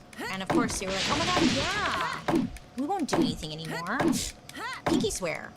But they immediately went back to the same old stuff. She and Sam went back to stealing horses, and they even started blackmailing people for money. Belle was arrested several times after her prison sentence, but never convicted of anything more. She always managed to get away with it. But then, in 1886, tragedy struck again. Sam was killed in a gunfight. Damn. So Belle was like, you know what? Third time's a charm, right? So she marries Sam's brother, Bill July. What a name. These big, right? Sam Starr, Bill July. What the fuck is going on? After this, she was said to, I guess, calm down a bit. I mean, she was getting older, and all that crime was just, like, exhausting. Or maybe her boobs started to sag. We don't know. But when she turned 40 in 1888, she made an announcement, essentially saying outlaws were no longer allowed on her property. I mean, they were bringing too much trouble, and she just wanted a soft life. She was ready to live the rest of her life peacefully without any trouble from the law. But then on February 3rd, 1889, it all came to an end. Belle was riding into town so she could pick up a few things from the store when suddenly, gunshots rang out. Belle was shot from behind in the back, neck, shoulder, and face. And then, her horse freaked out from the noise, right? So Belle was like thrown to the ground. Just drama. Not long after, Belle was found dead. She bled out from her wounds on the side of the road. Because Belle had beef with so many people, they never figured out who did it. People thought maybe it was a former lover, an outlaw she pissed off, or maybe even her own son. What? Yeah. Apparently they had been feuding. But I mean, she pissed off a lot of people, so it really could have been anyone. I mean, her killer was never identified. And in the years after her death, her legend just grew and grew because so little was actually known about her. She was a very private outlaw. I mean, she didn't brag like so many of the men she worked with. In fact, she only ever talked about herself publicly a few times, despite being like a local legend. She once said, quote, "I regard myself as a woman who has seen much of life." Wow. And I think that sums her up perfectly. And honestly, all of the other women too. I mean, they've been through some stuff. The whole reason I wanted to do this episode was to learn about women in the I gotta Wild make West. more nets. You know? Because we usually see them in shows and movies as these sad, quiet wives waiting for their husbands to come home from the frontier. It didn't do what I or wanted it's it a to. musical, like Calamity Jane. Maybe that this makes is the a whole different Wild cloth West maker era than the look other cloth way more maker? fun Oh, it than is. it actually was. Oh, I just want to know, some truth about some badass women. And after learning about these three women, I keep thinking to myself, who else is out there? You know? If you know of any cutthroat Wild West women I missed, let me know in the comments section down below. Now, speaking of uncovering the truth behind famous stories, baby girl Lisa, listen. Listen, you are going to flip. Because next week, I'm bringing back a dark history favorite, an episode that examines the stories and films that defined our childhood. Now, these stories seem innocent at first, wholesome even, but the true story is much, much darker, weirder, and just plain horrifying. We'll be talking about the true stories behind Rapunzel, Sleeping Beauty, Snow White, and Alice in Wonderland. So I'll see you next week for the Dark History of Disney, Part 2. Cheesemaker! Well, friends, thank you for hanging out with me today. You can join me over on my YouTube where you can watch these episodes on Thursday after the podcast airs. And while you're there, you can also catch my murder, mystery, and makeup. And don't forget to like and subscribe and comment down below because I'd love to hear your guys' reactions to today's story. Now, let's read a couple of comments that you guys have left me. Bubbles, Easy Blonde, great name, left us a comment saying, Joan Crowford rules. So glad Joan and Paul are helping with the sponsor blurbs. Yeah, okay, I thought that you were just gonna give credit to Joan and not me, because I was like, oh my gosh, she doesn't do anything. But yes, I know, finally these two are pitching in and getting to work, right? Great job, you guys. Great job. Desolate One left a comment on our Postal Service episode saying, quote, I'm a letter carrier. Sure, we don't deliver babies anymore, but we'll deliver cremated remains all day long. Oh God, I never thought about that. It's so sad. All I have to say is thank you for your service. You're doing great work out there. Well, that's dark. Haley Sargent 7122 said, I am obsessed with you. Oh my God, thanks. And your positive spin on dark things. Can you do an episode on the London Bridge? You touched on it years ago with creepy nursery rhymes, and I must know more. I love that Fergie song. Remember? No, I'm just kidding. Thank you, Haley. That was so sweet. You know, one time I went to London and I thought the London Bridge was the cute one with all the lights and stuff. And then I posted it on my Instagram story and everyone's like, you idiot, that's not the London Bridge. Turn around. And I turned around and it's like this ugly brick bridge. And I was like, that's the London Bridge? Yeah. It's like that Fergie song really lied to me. But I would like to know the history of the London Bridge. I think that's a good idea. And why is there's like a London Bridge in, is it like Arizona or something? What is that about? Why is drama? It's not the stuff you'd expect from a company famous for their happy rainbow animal vibe. I'm talking cocaine, alleged affairs, never-ending lawsuits, a private jet, and the cherry on top, a dancing ballerina bunny. Which, like, not what you would expect, I'm going right? to make Is it cheese. history, you ask? Yeah, hello, this is American history right here. The Lisa Frank Company, an icon in the 90s. That's history? Come on. Hey, Paul, did you ever have any Lisa Frank school supplies? He said no. Okay, so I opened up my dark history book to the Lisa Frank chapter, because there's definitely one in it, of course. And let's get into today's story. So, according to an article in Jezebel, Lisa grew up in Bloomfield Hills, Michigan, which ranks as one of the top 5 wealthiest cities in the United States. You'd want to go to this neighborhood on Halloween, you know, because they're the ones handing out the full-size candy bars. Like, let's be, yeah, you know that neighborhood. She's there. Lisa's father ran a company called Detroit Aluminum and Brass. Now, this was a family company that made car parts, but also a little fun fact, they made parts for tanks during World War II. The business was super successful, to say the least, and the family was, like, very well off.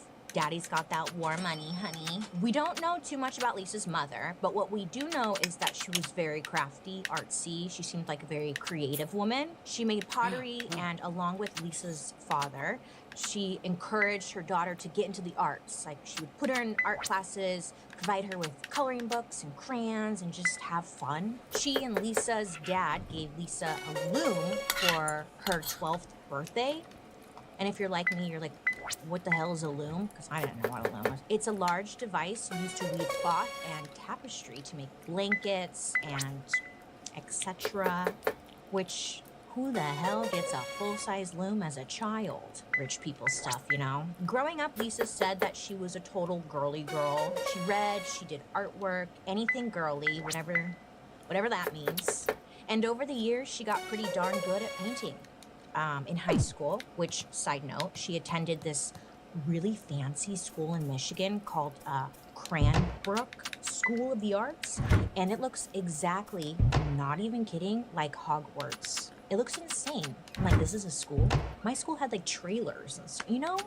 What the hell? Anyways, her classmates also, pretty much they all came from very wealthy families, and she was rubbing shoulders with the sons and daughters of multimillionaires, CEOs. I mean, you get it. Lisa, based off observation, was surrounded by money and privilege, it seemed like. During her senior year of high school, she participated in an art show with her fellow classmates. So, you know, an art show where students show off a few of their pieces, and it's cute, and you're like, oh my god, that's such a cute little flower, like, you did such a good job. But I guess Lisa's art was a major hit because that night she ended up making $3,000 selling her paintings in high school, which by today's standards is almost $20,000. Can you imagine making that kind of money at 17? Good for her. Good for you. This art show success was a sign of a bright future for Miss Lisa. She found her passion in life. What do I do with these? She was ready to go after it. Lisa flies across the country to start college at the University of Arizona, and this is where things get a little sketch. So she's attending college. Great.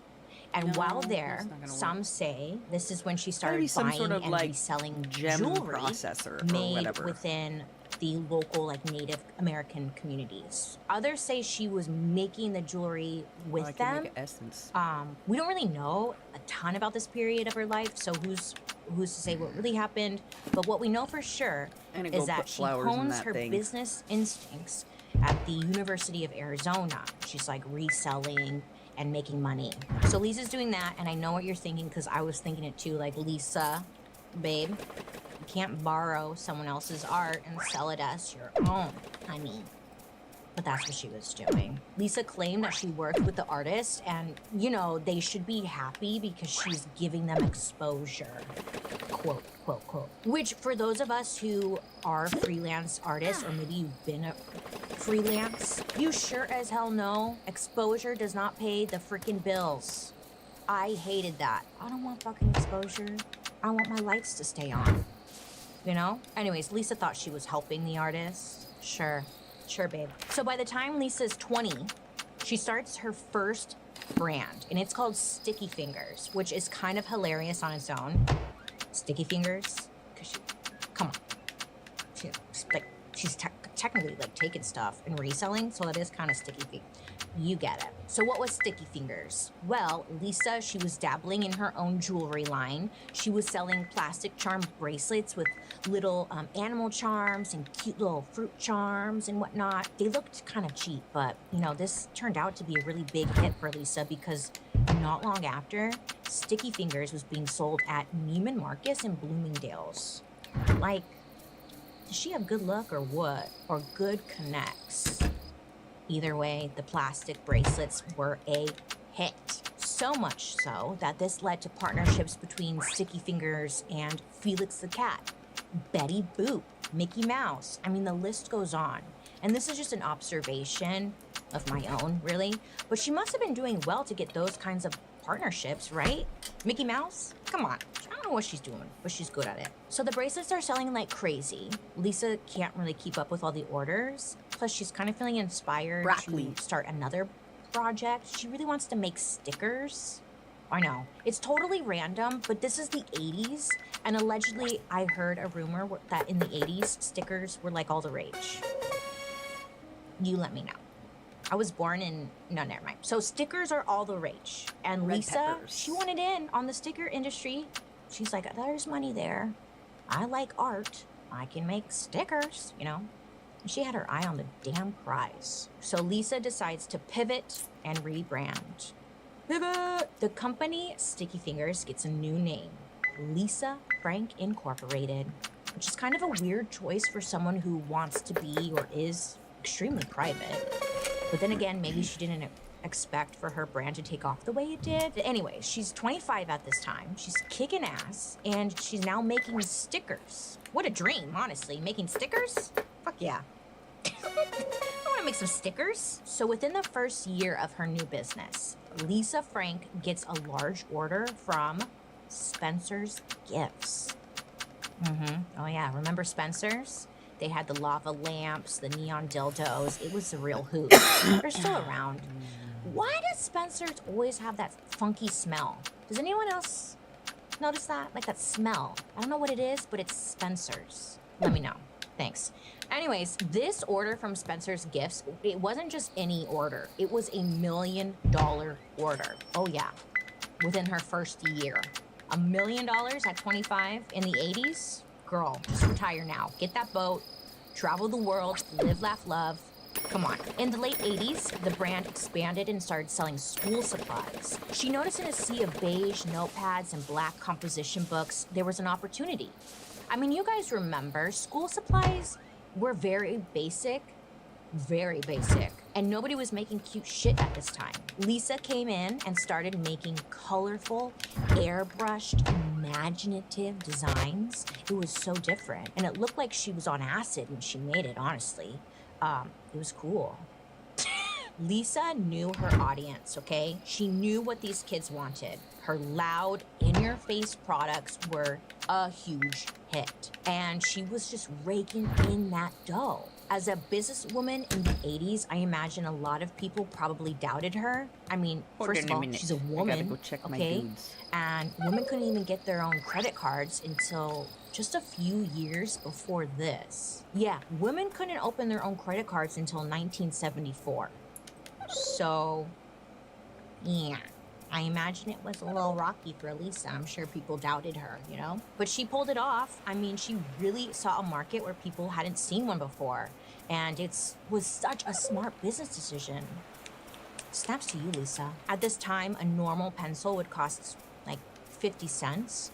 But Lisa found a way to sell the same item, but with her cute designs on the pencil, for triple the price. So this was the beginning of the Lisa Frank empire that I'm sure many of you remember today. Manny fishes with your rainbow panda trapper keepers. I was so jealous. I couldn't get anything Lisa Frank because it was too expensive. I instead got one of those like Walmart 5-star zipper binders. It was like, how does a zipper sound? Do you know what I'm saying? It was really embarrassing. I was like, Mom, it's not the same. I want the Lisa Frank one. But what about the 5-star? It's so much cheaper. I want the fucking Lisa Frank one. You know, that was me. I never got the Lisa Frank one, actually. I should probably live my childhood and go out and buy one. Duh, Paul. I should do that. Okay, anyways, back to Lisa.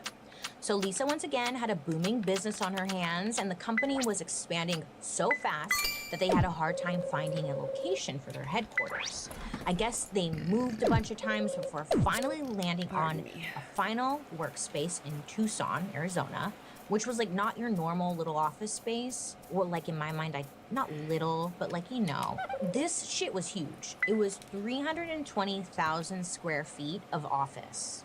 Do you know how big that is? Picture 5 football fields.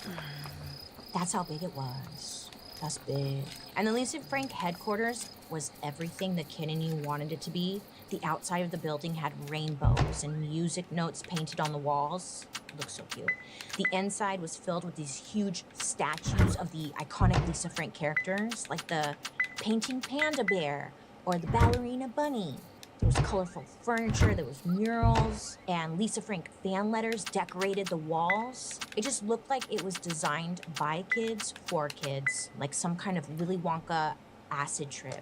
It's just cool, like goals. So from the outside looking in, like it seems like such a happy, fun, safe place to work, right? I mean, who wouldn't want to work there? I would want to work there. It looked like a dream, surrounded by cute characters. Glittery unicorns? Hello, hi. I mean, it all seemed so magical, like nothing bad could ever happen there. But if that was the case, we wouldn't be talking about it. By the mid-90s, Lisa was killing it. She's a household name. Business is booming, bringing in around $60 million annually. And she had hundreds of employees working for the company. They were just cranking out more and more products, drawing cute characters and rainbow and glitter. It just looks so fun. Lisa Frank, the brand, was at an all-time high, and kids were just losing their shit trying to get their hands on some of those school supplies. To some kids, carrying around those little notebooks was like a status symbol at their school. Now, back at the headquarters, by 1992, there's a new CEO in charge, a man by the name of James Green. I know. You're probably thinking, like I was thinking, like James Green guy. He's probably an Ivy League businessman that knows how to be a CEO, right? Oh, nay. He was hired back in 1982 as an artist at the Lisa Frank Company. And I guess a little hanky-panky was going on between Miss Frank and Mr. Green. And it must have paid off because before you know it, he's running the company. He had her stigmatized, okay? And yeah, you could say James slept his way to the top, baby. Men can hoe it out too. Come on. James and Lisa would end up dating for over 10 years, and then they got married in 1994. It sounds like a cute little fairy tale. A couple of artists in love, running a multi-million-dollar company and wanting to start a family together. Like the American dream, whatever that is. Not long after their marriage, they had 2 children together. So with Lisa's hands full, she wanted to have a more relaxed role in her company. We don't know exactly why, but many believe it was so Lisa could be a stay-at-home mom, which makes sense, right? And her husband can run the company. It all happened like within the same time frame. So just an observation, not a fact, but I think that's safe to say. So with Lisa working from home, James, the husband guy, he was completely in charge of Lisa Frank Inc. And why not? He's been with the company from the jump, and Lisa must have trusted him more than anyone to steer the ship. So with James in charge, the day-to-day operations didn't have to be like run by Lisa anymore. I guess she would come by, she would like pop in every once in a while, check in, see how everything's going. Hey, everything good? Nothing's on fire? Great. And then she'd like leave. For the most part, it was pretty much all James all the time. He was left in charge of the hiring and firing, approving art, maintaining important business relationships with like their biggest retailers. And remember, Lisa Frank Inc. at this time was at the top of their game. People are freaking loving their products. I mean, everybody wants to work with them. They're in every store, making millions a year. You could not fuck this up, baby. You're at the top. But, because there's always a but, over time, employees started to notice a shift within the company culture. I mean, what happens when power and control gets to someone's head? I mean, the only person I can think of is Andrew Jackson. He just has really ruined my brain. I think, let me not go on that tangent. So, control and power getting to someone's head? You think that's gonna go smooth? Of course not.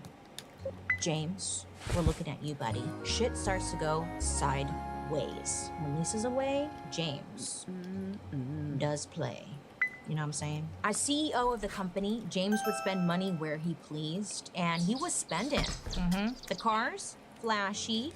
The house, huge. The jet, oh yeah, girl, he bought a jet. Nobody asked him to buy a jet. I guess also their mansion was like neon colored, and the neighbors are not big fans, so pissing off people right off the bat. And Tucson isn't a big city, and the Frank Green family seemed to stick out like a sore thumb because they were just very flamboyant and in your face. And while he was spending their money, the company was taking a huge hit. And this is where James starts to show his true colors. So, let me tell you, Paul, you listening? Okay, great. So rumor has it, James seemed to have a little anger problem. If you pissed him off, you better watch out. A chair might be coming at your head. I'm not kidding.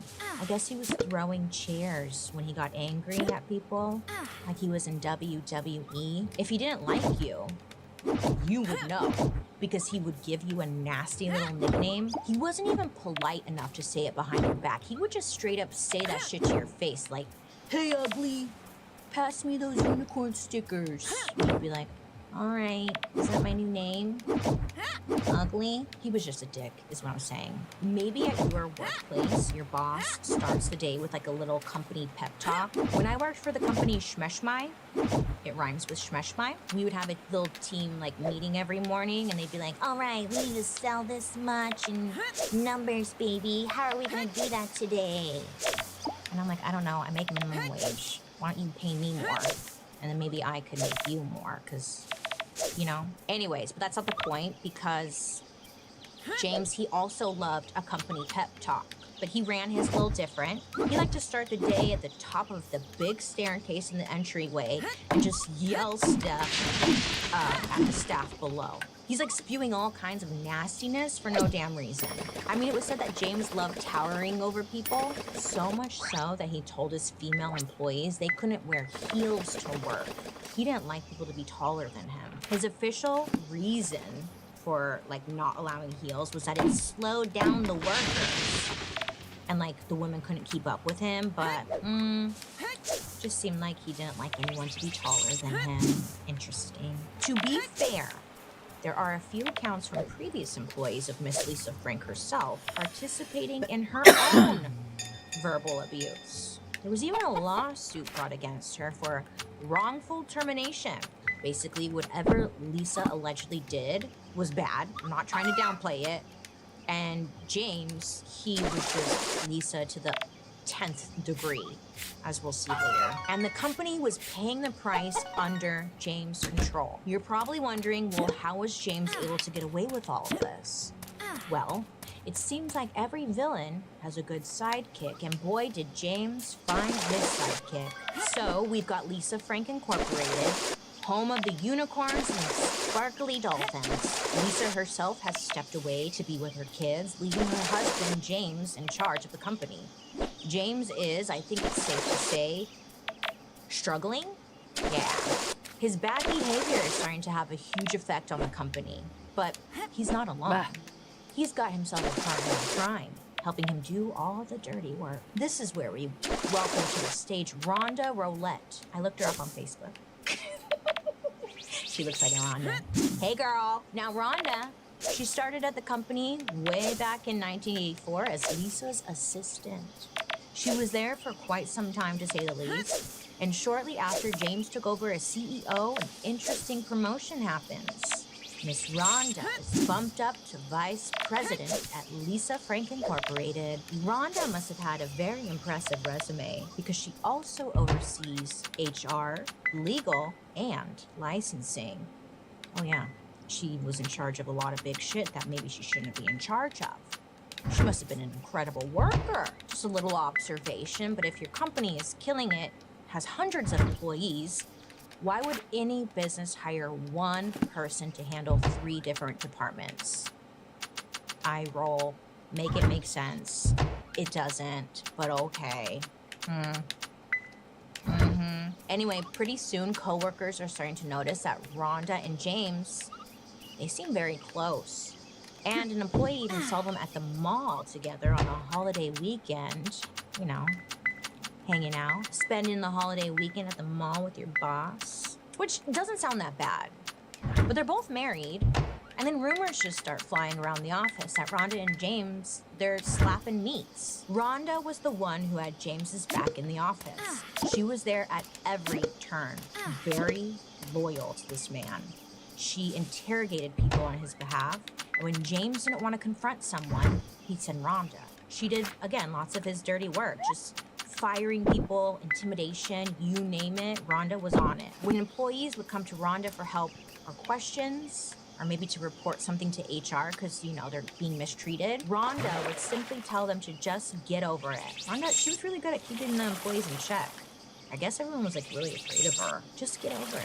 Oh, that's all I have to do? Just get over it? Oh, shit. I'm cured. Thanks, Rhonda. The worst part of all was that she was head of HR, and if you had a problem at Lisa Frank Incorporated, sorry, that was on you. The company even put out an employee newsletter a couple times a year with words of motivation and encouragement for their employees. There was like one month, I saw this picture online. In the newsletter, there was this cute little column full of instructions on how to be a good employee. It basically said like, employees need to always be thinking about how to please their boss. Your boss can make or break your career. And if you have a bad relationship with your boss, well, that's your fault. You're not being loyal enough, sweetie. Just try harder. That's what it said in this pamphlet. Like, again, oh, that's it? Okay, great. Oh, and then we haven't even gotten to the cocaine. I mean, we weren't there, so we don't really know for sure. But previous employees would later say that Rhonda and James were, quote, pretty big into coke, end quote. Which may explain the paranoia, chair throwing, the tantrums. Can you imagine? Remember, this is all happening in this really cute office with like rainbows and like glitter everywhere. And he's over here, James, he's trying to act like Scarface, but in Candyland. Rhonda and James were pulling shit like withholding paychecks, cutting commission rates, messing up people's 401k, rude, and even told an employee they couldn't take work off to go to a family funeral. Now, if you thought that was bad, get this. One day an employee left the office 10 minutes early, and when James found out this happened, oh bitch, he was livid. He was raging. There were even rumors that he instructed his managers to chain the doors shut so people could not leave. Could you imagine if your job did that? It kind of reminded me of the Triangle Shirtwaist factory fire. Do you remember we did an episode on that? They like chained the doors. They kept the employees in because they didn't want them stealing. Yeah, he's lucky it didn't end the same way. Yeah, that was actually an awful story, but moving on. So all of this is happening and the company's reputation was just in the toilet. Nobody had anything good to say about the Lisa Frank company, at least working for it. So of course, James wouldn't take any responsibility for the decline of happiness within the workplace. Instead, he just avoided blaming himself at all costs. He was notorious for pushing meetings with the art department and then blaming them when artwork didn't arrive on time. Oh yeah, he would delay approving products and then make excuses to the buyers. And it turns out that James wasn't just bad to work for, he was just toxic to work with. I mean, I guess he's consistent. I'm always trying to find a bright side to things, you know? I also don't think the cocaine, alleged cocaine, helped him at all. But I'm sure he was having a fun time. So the company internally was suffering from all the chaos. The turnover rate was crazy high. The entire staff basically quit and had to be replaced once a year. People were dropping like flies, and folks were talking. Anywhere you went in Tucson, word on the street was like, girl, you do not want to work at Lisa Frank. They chain the doors and throw chairs at you. You know? So nobody wants to work there unless you're like desperate. Despite James's best efforts to just destroy everything, people are still buying the products. I mean, sales are still very strong. And in fact, the company is approached to make a Lisa Frank television show, which like makes sense because they're on top of the world. And each of the like those colorful animal characters were gonna like have their own names and backstories. It could have been the next Care Bears. It could have been great. So what happened? James happened. Of course, you know this. For some reason, James and Rhonda fired the entertainment lawyer that Lisa brought on to help negotiate a potentially huge Hollywood movie and TV deal because they were like, well, we don't need help. We could just do it ourselves. Spoiler alert. They couldn't. The whole thing fell through and the project ended up dying. R.I.P. By 2004, important buyers like Yarget are starting to refuse to do business with the company because James is difficult to work with. You know, he got that title, difficult to work with, which you don't want that because then nobody works with you. So at this point, the company has low morale, high turnover rates, and is losing out on what seems like no-brainer business deals. It's unfortunate that we ended up with so many troll movies, but like no Lisa Frank show. We were robbed. Now, rumors that the CEO was sleeping with the VP and doing blow in the office were circling round and round. Honestly, sounds like a party. But it gets back to Lisa. She gets wind of it and maybe starts to catch on to the whole Rhonda and James situation. If there is one, allegedly. We don't really know for sure, but at the very least, she starts to realize it's time to take back her company and clean up the freaking mess that James made. Lisa decides to return full-time with the goal of bringing the company back to its glory days. But when she comes back, it was a very different place than when she left it. One employee said that the original work environment at Lisa Frank used to be vibrant and full of energy. But now it had turned into a place of, quote, intimidation and insecurity, end quote. When Lisa returned, James and Rhonda made it clear to the employees, you're either Team James or Team Lisa. Pick a side, bitches. Yeah, and this was serious, okay? They, being James and Rhonda, they were going as far as bugging phones and reading employee emails to find out which team these employees were on. And if they found out you were on Team Lisa, chairs coming at your head. You better watch out. You better duck. You know what I'm saying? For example, I guess the sales department was labeled Team Lisa, and communication from James and Rhonda basically stopped. And the sales team, they were suddenly only allowed in certain parts of the building. Jeez. Anytime someone from sales needed something for their job from Team James, they would be shut down and told, oh, why don't you go ask Lisa? It's just so childish. Awful. And a ton of the sales team, of course, they're going to quit because they felt like they can't even do their jobs. What was the point? Plus, everyone's being mean to them. Like, what is this? It just seems weird that James would sabotage the sales department, aka the department that's making the company money, because, you know, like, it seems like he likes money, so I don't know why he would do that. But okay. So when Lisa came back to the office, she wasn't just trying to bring her company back, she was trying to take her life back. In 2005, Lisa filed for divorce from James, telling her close friends that she could no longer put up with his emotional abuse. I mean, obviously none of us know what happens behind closed doors, but if James treated the employees like shit, I can't imagine what he said to his own family. That's a different one. She's divorcing him, so maybe I can kind of guess. When Lisa presents a divorce, obviously James pissed. And it wasn't because he was about to lose his wife and family. Nay. He was panicking because he was about to lose the thing that he seemed to love the most. Cocaine. No, I'm just kidding. Money. James, he was not gonna go down without a damn fight, you bitches. Lisa is back in charge of her company, but James is still working there as well. Honestly, it must have been awkward. He wouldn't leave. He wanted to keep his position, and he was being petty, just staying there at the office. Lisa, she had the upper hand though. You see, back when their kids were born, Lisa made a very strategic choice to gift James 49% of the company's stock, which is great for him because if the company's doing well, then the money keeps rolling in, right? So 49%, it may seem like a random number, but it was actually very intentional and a smart business move on Lisa's part. She's a boss bitch, thinking ahead.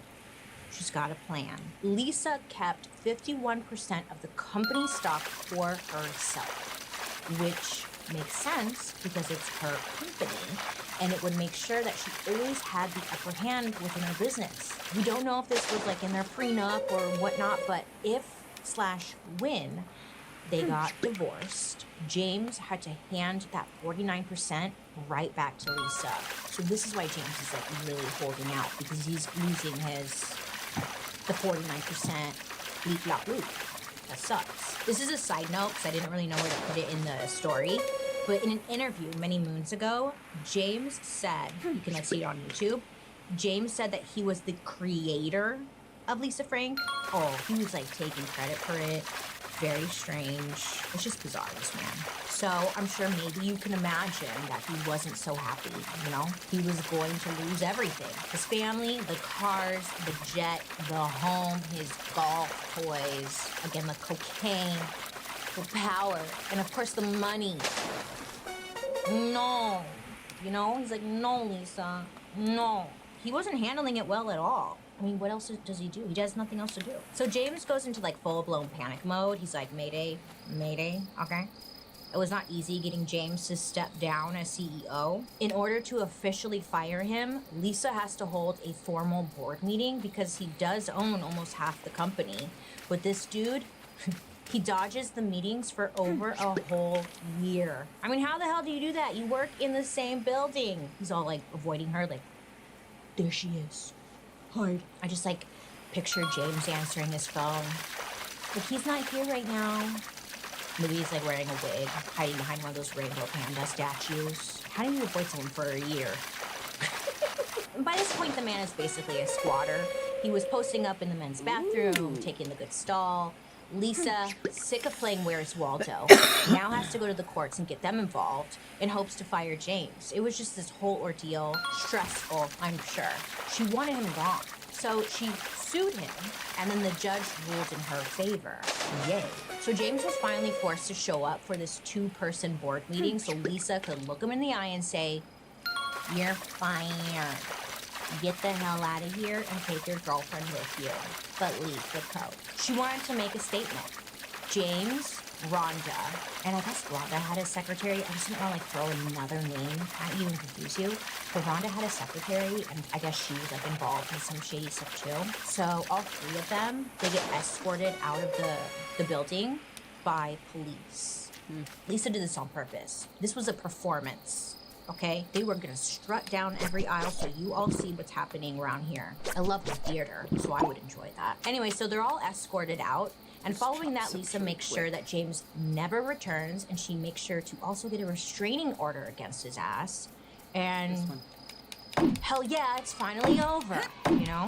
But it's too early to celebrate, because James was hiding in the bushes, plotting his next move. You get a lawsuit, you get a lawsuit, you get a lawsuit. Everybody gets a lawsuit. Guys, there was a hilarious amount of lawsuits. Now, I'm not gonna make you go through them. No, I will not do that to you. It's a lot, okay? But I got you, because we went through that. Let me just summarize like all the juicy parts for you really quick. So over the next few years, and yes, this went on for years. In addition to the nasty divorce, James sued Lisa, claiming he created all the company's content and characters. So if he leaves, the company should shut down completely because all of that belongs to him. Oh, and remember that jet I mentioned earlier? Yeah, he was upset about losing the jet. He wanted to keep it, So James sued the company for millions of dollars so he could repay the loan he used to buy the jet. Like, what are you gonna do with a jet? You don't even have a job. And the lowest of low, he even roped in his kids, who were 13 and 9 at the time, to give him written permission to take their mom to court. Like, it's okay if you sue mommy, we're totally cool with it. You don't do that. Luckily for Lisa, the kids didn't end up doing it, but I mean, James really tried. Dragging his kids into it, yes, he did. Sloppy ass. You sloppy ass. Now let's not forget about our girl Rhonda. So she ends up suing the company, and ooh, it was messy. Rhonda said she was promised $2 million in severance by Lisa herself. Now, in addition to forging company checks for her own gain, it came to light that Rhonda was lollygagging on the job. She literally filed none of the paperwork required for her employees to have health care or their 401k benefits, which just like led, obviously, a lot of employees very upset. One of the reasons you get this job is because of the health care. Come on, like, you're not gonna give it to me? No. And you're locking me in the building? No, this is too much. So I guess before they were fired, Rhonda, her hubby, and James filled up 5 truckloads with Lisa Frank property that they stole and drove off with. Yeah, why? What are you gonna do with that? Well, sell it, of course. I mean, they got that good shit, like those polar bear pencils. They're out like on the black market. That's where I get mine. And then get this, the money that they made off the stolen items they sold went straight into their pockets. Backstabbing little gross snakes. Ew. That sucks. You like make this big name for yourself, you sell really cute shit, and then you get taken advantage of by this man and his nasty. I kind of get it, and like just to keep it 100 though, when I worked at a large electronic company that starts with a B and ends with a Y and rhymes with shmeshmai, on my last day, I stole a bag of potato chips on my way out. It was my last day. Okay, so I was like, you know what? Fuck this. But what I'm totally getting at is that kind of like this trio, they stole stuff because they were angry. I stole a bag of potato chips. So I kind of get it. I still feel guilty about it. I do ask for forgiveness all the time, but I don't know, it keeps me up at night. Okay, so I understand what they're doing. They're stealing to be like, fuck you, you know? And like, because I did that too with the potato chips, but they stole like a bajillion potato chips. Way worse. I don't know why I'm trying to relate to the bad guys. I don't steal. Thank you. Anyway, so these lawsuits, they end up going on for like 10 years. It seemed like James didn't really care too much about winning at all. He and Rhonda just want to bleed this company dry, take all their money with all the lawsuits. It's kind of like an abusive partner, you know, when they're like, if I can't have you, nobody can. And that's what they were doing. Finally, in 2007, the divorce between Lisa Frank and James Green was officially finalized. She had complete control of her company, and she was ready to make a comeback. It wasn't going to be easy, though. James had damaged the company's reputation very badly, and he tarnished many of their business relationships. The company was in like a deep hole, and Lisa had a lot of work ahead of her. And honestly, at this point, she really could have just like given up on the company and walked away, but she didn't. But guess what? Lisa Frank persevered. She's a bad bitch. She didn't want to give up for some strange reason. I mean, she could have, you know? So it's just all right, like, I've had enough. Just take a nap. In 2010, Lisa ends up taking a very big risk. She reduces her staff significantly, and she agrees to do something that she swore she would never do with her brand. Lisa enters into a licensing agreement with a manufacturing company so that they can make and sell her products. This might not like sound major to you and I, but it was said that Lisa was like Thanks up. I appreciate being here. Don't forget to check out social medias for updates and whatnots, and I will be back when I'm back. Bye.